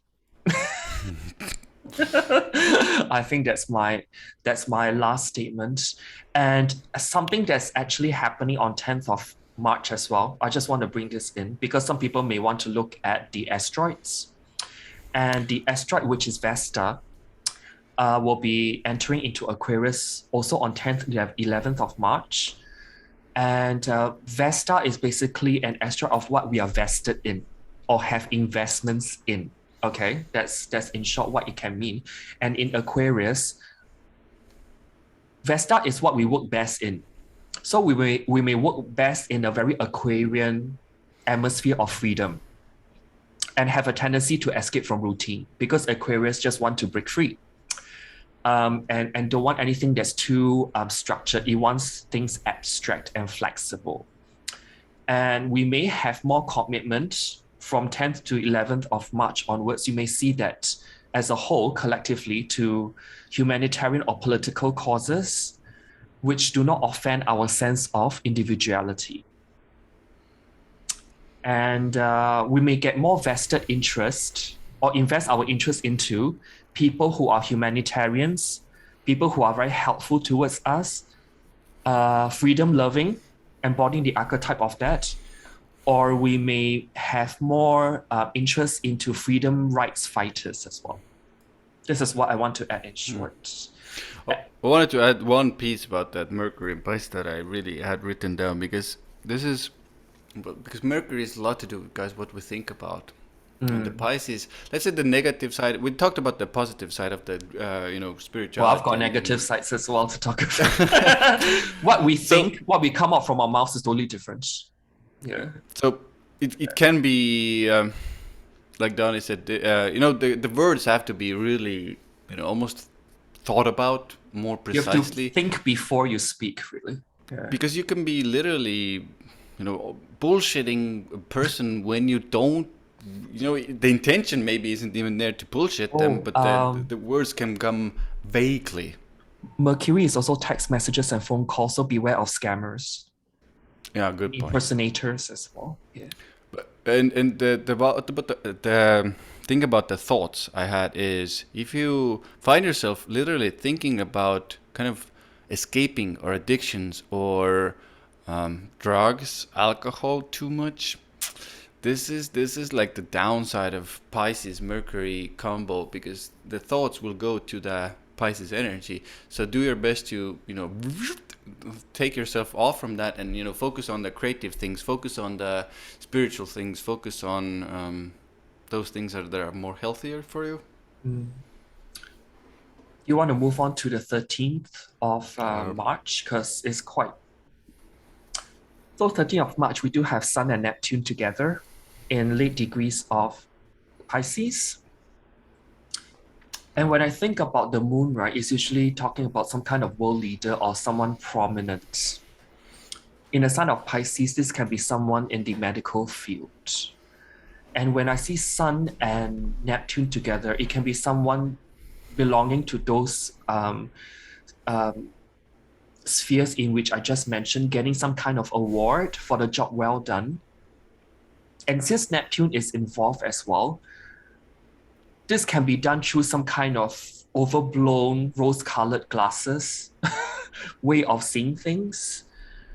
And others may actually find him or her, depending whether who gets it, not deserving of the recognition at all, because it can be that too much credit is given out to that person, or that he or she is being thought of as too highly, or being placed on a pedestal, Sun Neptune, or he or she may not need that kind of recognition as well. So others may actually be looking in and think that this is all a charade or a sham altogether. But on a more personal level, Sun Neptune, just beware of paranoia and also psychedelic trip outs as well. Don't be lazy, guys, I would say.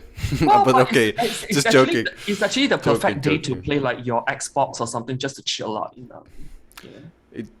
I would prefer, obviously, you can do whatever, you can play the whatever computer games and stuff. The energy is there. You won't feel like doing much in that sense, obviously, but again, in my mind, what this is perfect for it is like spiritual matters, spiritual pursuits, creative things. Even painting. I would say, giving or getting information from other realms. Really good to do those, and be behind the scenes and create something. Be behind the scenes and make something creative happen. Instead, because the energy will be a little bit lower, the physical energy will be lower, depending if you have something helping you in your natal chart. Obviously you will feel a little bit better, or more energy, but this will make you feel like, I want to just be behind the scenes and chill out. But if you just chill out, it's easier to go into addictions, totally. But if you go to maybe a spa, again, a healthier choice most often. Because Sun and Neptune are tied up with Venus via a semi-square. I've actually seen this configuration, Sun, Venus, and Neptune, is very good for art therapy. You may not be able to say out in words, particularly when Mercury is in Pisces, but you can draw it out as therapy.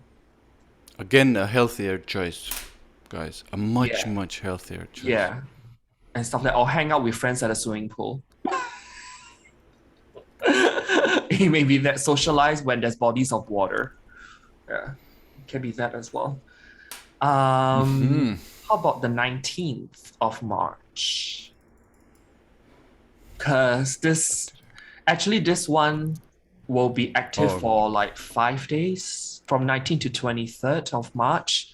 And this is where Venus, then Mars, will be squaring Uranus, respectively. So what do you have to say regarding this Venus, then Mars squaring Uranus? I'll just do a shameless promotion. I just did a video on this type of an aspect. Right. About difficult aspects in astrology. Go check that out, guys. But anyway, okay. Venus square Uranus. So it can mean, from a, let's say, positive point of view, that you literally fall in love immediately with somebody, and you're blinded by them. It seems so amazing, and it's kind of like, maybe an hour later, it's like, what the hell I was thinking.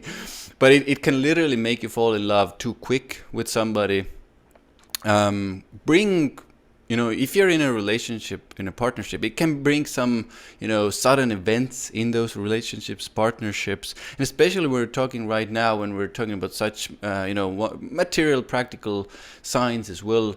Friends definitely affected, finances definitely affected. Maybe you need to do a quick expense as well from a financial matter. You need to, or maybe your investments need more research. Because there's a chance you may just spend it on some investment that may lose money in the end because of the impulse. You can make it. You can make the decision very, very quickly. The impulse is so big. The Uranian square wants you to do it quick, and you're like, let's do it quick. But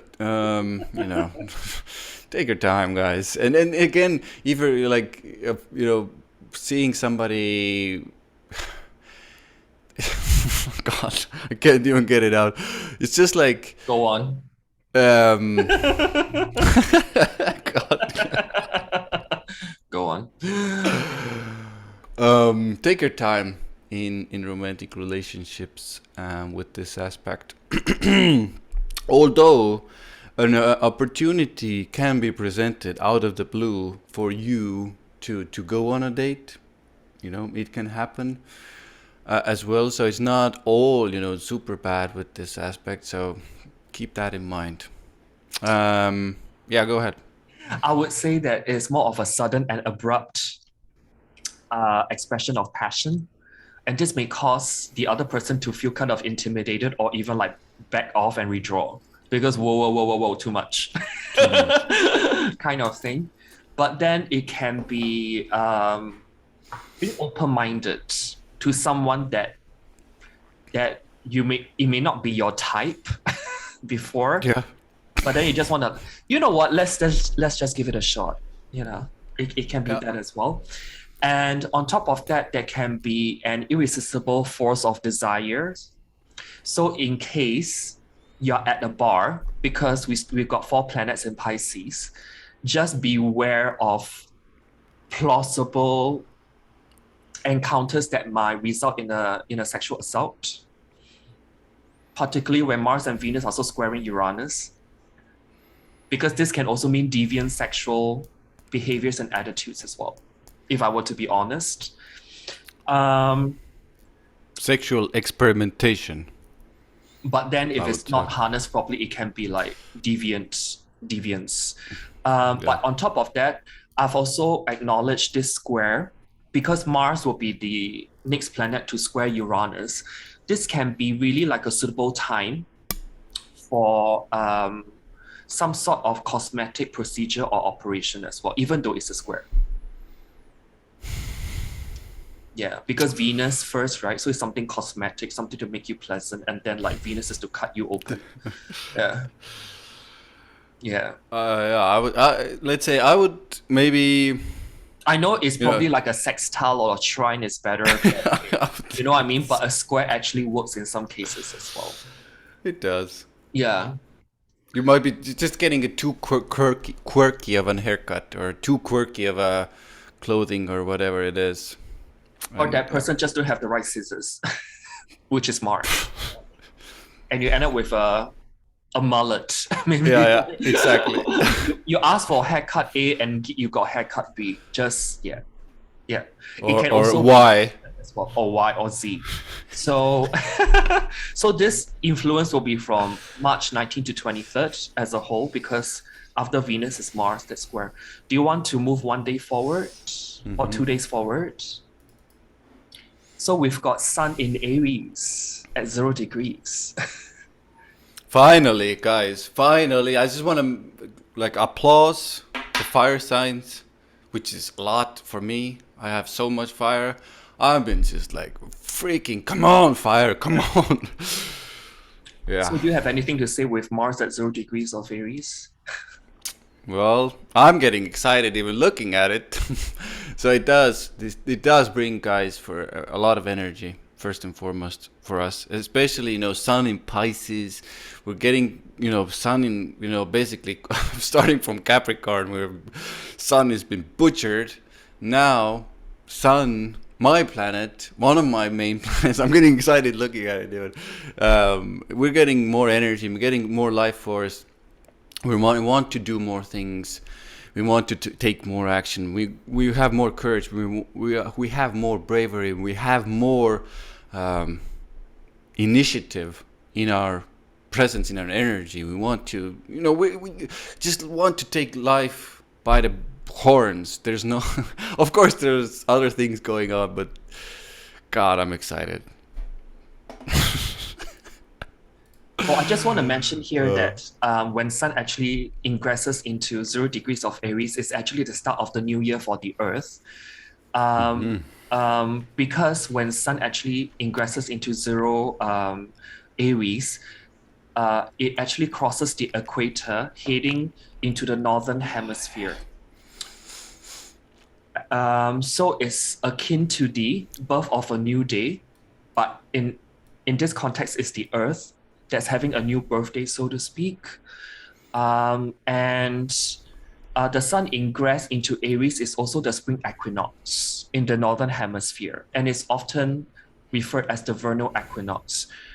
And usually, if I'm talking about mundane astrology, we will actually cast a chart when the Sun actually ingresses into 0 Aries as well. And this will kind of show like the global energy for the upcoming 12 months. And depending on the locality, because the planets don't move, so you're only fixing the locality pertaining to where you are. For example, I'm in Singapore, so I'm freezing the Sun at 0 degrees Aries, but set the location for Singapore, and then I see the angles, the rulerships, etc., to see how the new year energetically, how it will benefit Singapore or how it will hurt Singapore in a kind of way. So that's so it's more like a global picture chart as an Aries ingress. So you will freeze frame that chart for that. So do you have anything more to add pertaining to that? God, I don't know. Did I mention vitality? I guess I did. Because Sun is actually exalted in Aries. So it's almost like we feel the energy of that gunk that we've been feeling. And so like when 21st of March swings around, you may feel like there's this like new, fresh energy that kind of comes in. It's almost like, oh, okay. You know? Yeah, guys, if you, like, especially if you have a lot of fire, you'll feel a lot more better, because the only fire we've been almost getting is the moon, a couple of days here and there, and now we finally get the sun, and it's a relief definitely for those of you who want things to move quicker, move faster, take more action. It will start to happen, I think even we'll, when, yeah. I think we'll fully feel like that or get out of that rut when we approach Taurus season. Why do I say that? Is because if you see the wheel, all of the planets minus the moon are all compressed together in those few signs. And then when we hit like Taurus onwards, that's when the sun, all the inner planets, including like, when I say inner planets means Mercury, Venus, and Mars, they will like one by one get out of that bounded configuration. I call this a bundle because everything's squished together. Yeah. And there's more variety of energies to experience, I would say. Once we hit Taurus season, the middle of Taurus season, when the sun passes Uranus and then one by one all the planets all like follow suit. We may be, there's more facets of life that we can experience, in other words. Yeah. Do you want to move towards 27th of March? Oh yeah. Oops. So that's when Mercury enters Aries as well. Did we skipped Mars and Uranus square? Do we want to maybe a few words? That one is covered with Venus, because that Venus then Mars squaring Uranus They're so close. Will be happening around 19 to 23rd of March. Yeah. And then right now we have Mercury in Aries. I mean, I just want to maybe I didn't say it. It's just like like more reactions, definitely. Oh be yeah, and more aware accidents. more accidents. Just and whenever I see Mars and Uranus in a hard aspect, it's like, and especially Uranus right now, it's like something with nature, like forest fires, or even what's the word I'm saying? Even volcanoes erupting. Oh yeah. I've been observing with these. So, yeah, I mean, don't want to go too. Although into I must say negative. that it's also a very sexy time as well. Yeah. Yeah, know. just let those volcanoes erupt and go and have a sex session. Well, but the thing is that 19 to 23rd of March will be, I think towards 23rd of March will be when Mars will be in exact square with Uranus. So the last 10 days of March, we may see actually more geoseismic activity. Yeah, I think that's a good one. Yeah. And not to mention that, there's more chance of you encountering like serial seed spreaders as well, if you know what that is. Serious? I don't know what that means. Serial seed spreaders, people who can't wait to procreate.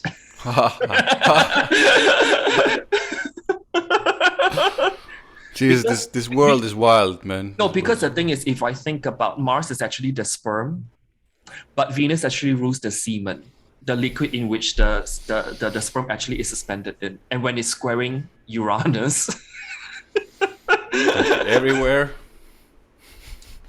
Dams bursting, birds chirping, yeah, whatever that means, yeah. Yeah.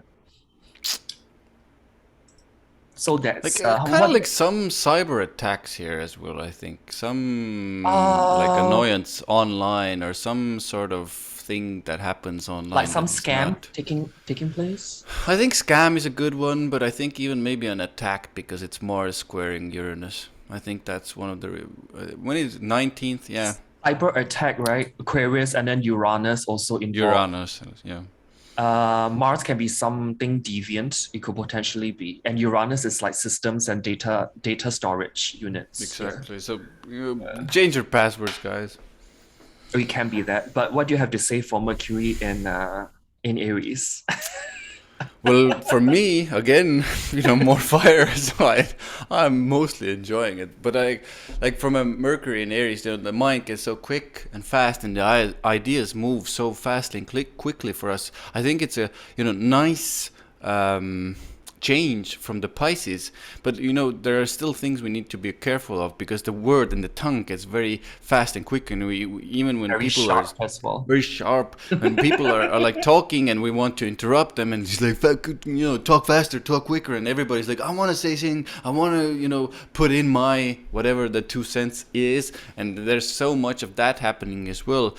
But I do like it for commerce and sales, and because it's things move quicker, faster, and people are actually more direct as well. So if there's no kind of like Piscean, I don't know, maybe Friday or maybe this next month, there's nothing like that. There's like let's do it Friday, okay, done, deal, let's move onwards. It's a more of a direct energy, which I personally, with my Aries planets, enjoy more. I would say that collectively, the mind will be tuned into more independent thinking, and thoughts and speech may actually speed up quite a bit. And if I were to think about how many days that Mercury will be spending in Pisces, is only about less than 3 weeks. So about 18 to 19 days, actually, less than 3 weeks in Pisces. And when we approach 27th of March, boom, our minds may be kind of till before the 27th, we'll still be envisioning. And then when Mercury hits Aries, the idea will be like, okay, I need to take action now. So they'll be like towards the end of March. And even flashes of intuition, I see that with Mercury in Aries placements. It comes in that fast. Very quick. And not to mention that you've got Sun and Mercury over here ruled by Mars in a sign of another quick sign, which is Aquarius. And be careful driving, guys, as well. Both are super fast, even lightning fast, I would say, if I were to think about Aries and Aquarius combinations. And so it's even like, just make sure that you don't accelerate too fast. I think you will see a lot of people just speeding by you. Oh yeah. Like, or if not just like, crazy. like screw the red light, you know what I mean? Yeah. It can be that as well. And then you're like, oh my God, F them, I'm going to speed by them. It's like full throttle ahead. So guys, be careful. And also, since Aries is one of the signs of war, so on the news, which is Mercury, there may be more focus on news that are warmongering in nature, or actually wars breaking out that's reported by journalists, which is Mercury as well. So just to look out for that. And do you want to move on to the next day? I think that's the last one we are covering. I love this one because it's Neptune and North Node are in sextile aspect, or very close to. What about this one? I think we need to discuss as well. You know what? That can be it, but I would just say for Venus and Saturn, Venus is sweet, Saturn is bitter. So it's a bittersweet kind that's of a good energy. way. And maybe for some, it's really about saying goodbye to someone that you used to know. Because like a goodbye kind of energy. Yeah. I would say it does bring some sort of heaviness into our relationship, definitely. But it is a practical kind of heaviness. It's a mature heaviness here as well. So it's a I would I say would say evaluating. I'm very Go ahead. curious about that day, the number of divorce cases, because we've got Juno joining Um, at 21 as well. So Juno is really like long-term partnership, and you suddenly wake up with Venus and Saturn there. it Oh, it and is a like you just wake up from the bed, it's like I don't love you anymore after that many years. You know? it is a very testing time Yeah. for relationship. But like I'm of understanding that this only doesn't mean that we're going to break up and everybody needs to get a divorce. Obviously, Oh, unfortunately, the energy is there for that to happen as well. But like the place I'm going to is okay. So what's not working between us, and how can we literally, practically, materially freaking fix it, so that we can move towards together in union into a better, more solid future. This is how because I watch it Aquarius or is the look at it. sign of divorce and separations. And when I think about it, after Venus has done its, it has moved over Juno, which is the planet of commitment and devotion, and also long-term mating, and also over Saturn. The next two planets will be the Moon and Mars. So there may be this like increased agitation, emotional agitation, Moon and Mars, Definitely, in order to take definitely. some actions, and some may go down the route of separations or divorce, which is Aquarius, but some will be like, oh, let's kind of rearrange or revamp our life structures, which is Saturn. Maybe we need to set time aside, be committed to that ritual to kiss each other on the forehead each morning. It could be that, you know what I mean? To kind of show like that love, like to kind of renew something, because it can have a renewing kind of um energy to it. It's not all like Splitsville. That's what I really love, and how can we use astrology in practical realms is not, the easiest solution always is to split up in our minds and in our kind of like ego places. But like if you really sit down practically and get through the emotional reactions of this Moon Mars, the Mercury in Aries is already pretty reactive with our thoughts anyway. But if we get through those reactions and sit down with your spouses here and partners, or your business partners, can be, and devise a plan, and what are Mm-mm. we going to do, and do we want to work on this? Because if both parties want to work on it, there's a chance. If one party wants to work on it, the other one is like, there's still a chance. But if both parties don't want to work on it, yeah, that's already But you know what? not This really. this can also be that when I see Venus, then Moon, then Mars passing over Juno and Saturn, whatever that was unsaid earlier now gets all flagged up. So you are forced to kind of make that sobering conversation with another to kind of trash out certain things as well. But in the sign of Aquarius, there may be some overreacting involved as well. Yeah, like certain people may especially take with offense, like especially with the Moon and the Mars together as well. yeah, when Moon and Mars are the following planets that cross over that Juno and Saturn, yeah, it can be a bit feisty. So, guys, look past the feistiness and get into the nitty gritty, practical, and make better decisions together. Yeah. So the last one that I want to talk about is that Neptune sextiling North Node, actually, because that one can be collectively very imaginative, and Absolutely. perhaps we are encouraged to be more sensitive and intuitive as well. Visionary also, visionary new ways in terms of doing things, and we may prosper more as a collective in activities that's linked to Neptune. This can be like an attraction to film, cinema, the arts, photography, portrait painting, decorating, or even dance. So like, I'm not surprised that, more people would be at the club. I mean, as long as the club allows it. And occult work is also Neptune related. So occult work over those few days towards the end of March, you may be more intrigued by it. And just beware of larger than life goals. But on a healthier level, those can be goals that can also mean it's noble and spiritual at the same time. One pitfall, I would say, or another pitfall here would be like, don't get too wrapped up or swept up in transcending. I'm talking about narcotics. Because Neptune can rule that. And there may be also like increased sensitivity to, honestly, any forms of drugs, really. Those can be also like an allergic reaction to pharmaceutical pills in which you may be taking for the first time. So you may want to take note of that.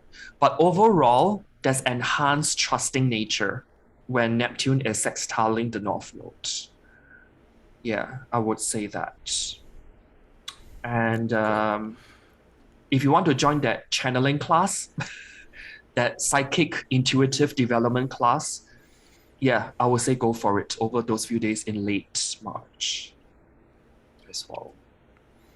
I'm already a member. I'm going to be watching if things pick up. I think they will pick up, like, deeply. Towards late March. But anyway, don't do drugs, guys, and stay sober. I mean, throughout the whole of March, when a lot of planets are still in Pisces, you can be too easily carried away or swept. Swept away, actually, as a collective, since the nodes are involved, towards things that potentially that is because Neptune can also be something that destroys you, but you're not aware of it.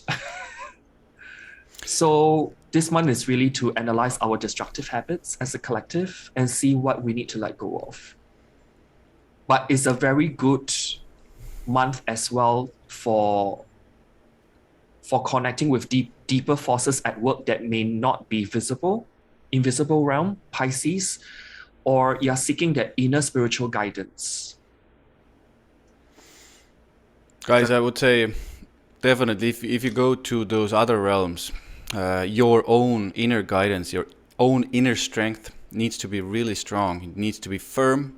You need to understand yourself on a very deep level. You need to be like very secure in who you are. This means emotions, feelings, thoughts, ideas, process, that all things that go through our psyches, our consciousness, our energy. When there's so much spiritual energy, it's not all like it's still there are entities, there are things there that are maybe don't have the best of our interest there. Oh yeah. And especially in Pisces times, it's easy to disillusion or illusion ourselves into a place of I should be doing this because enter some spiritual bypass, enter some spiritual kind of reasoning that makes that addiction good, or that makes that addiction okay to do. But just be really, really careful with these matters, and the more stronger your routines, the more stronger you are as a human being, the more easier it is to enter these realms and be in these areas as well. So on one hand, I would say that one of the major pluses is that these few days towards the end of March, it can be very favorable if you're looking for insights and also inner spiritual guidance. But just beware that there's a tendency with that sextile from Neptune to the North Node to get swept up or wrapped in.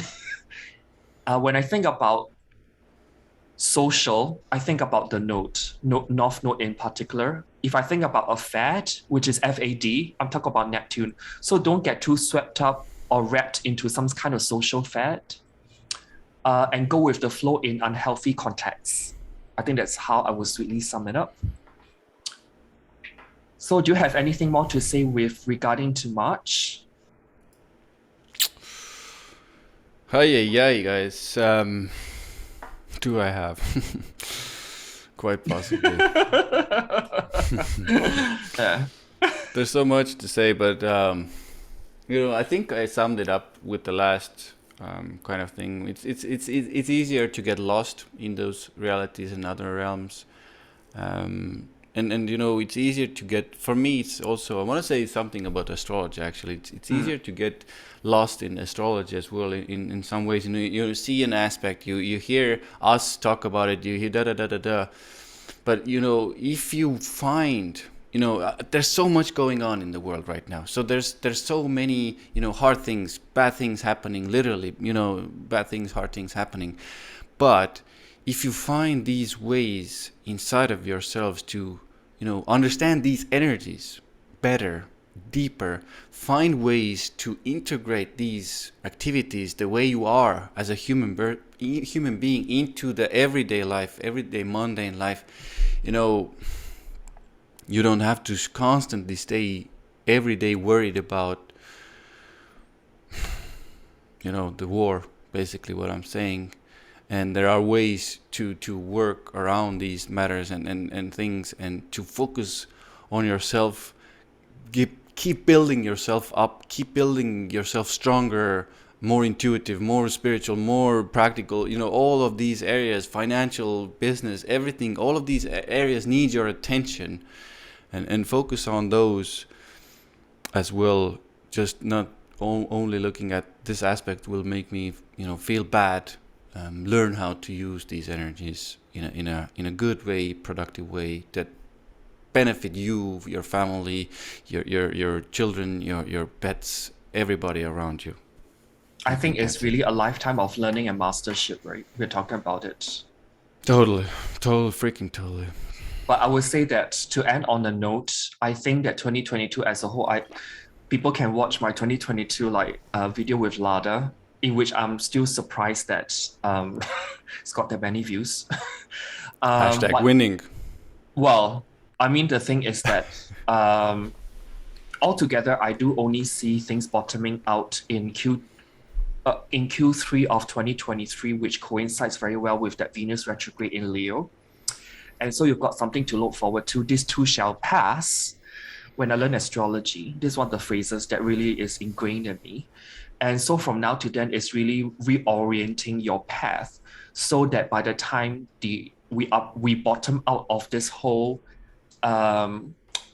phase as a collective, we will be on a personal, individual level. We will be more in tune to take the next step forward for ourselves. Now you're just kind of in the midst of, I would say 2022 is about all of us pivoting, because that square of Saturn Uranus is still active in the sky. I think in Q3 of 2022, it was still, that square will be less than 1 degree apart, and then it will just separate for good. And so last year and this year is all about pivoting. So where do you need to pivot to? What is working, what is not working? And what is not working, you just have to do something different altogether, and not be just kind of hang on, fixed signs, both are in fixed signs, Saturn, Uranus, and just hang on to kind of flogging a dead horse, I would say. Yeah. Guys, hope this helps. Yeah, like a lot of things we actually did we actually wanted to do like a longer video to get you guys kind of reoriented, because next month it will be a tsunami, literally. When that Jupiter and Neptune conjunct, it will be a tsunami in many ways, on many levels. And we'll cover it in our next monthly video as well. Yeah, it'll be packed or jacked. And if you want to work with us, the links will be in the description box. You know the drill. Like, share, subscribe, all that good stuff. And we will continue to bring you all that goodness. All right. Ian also the Freedom Stores are out for now. Oh yeah. So I'm Donnie here as usual, so you know where to find us, guys. So I even forgot to mention beginning. I need to mention it. Gliam. This is the astrology duo. Gliam. We have our separate things, but this is when we come together. It's still Gliam. Liam is out for now. And guys, see you again soon in the next month. Ciao.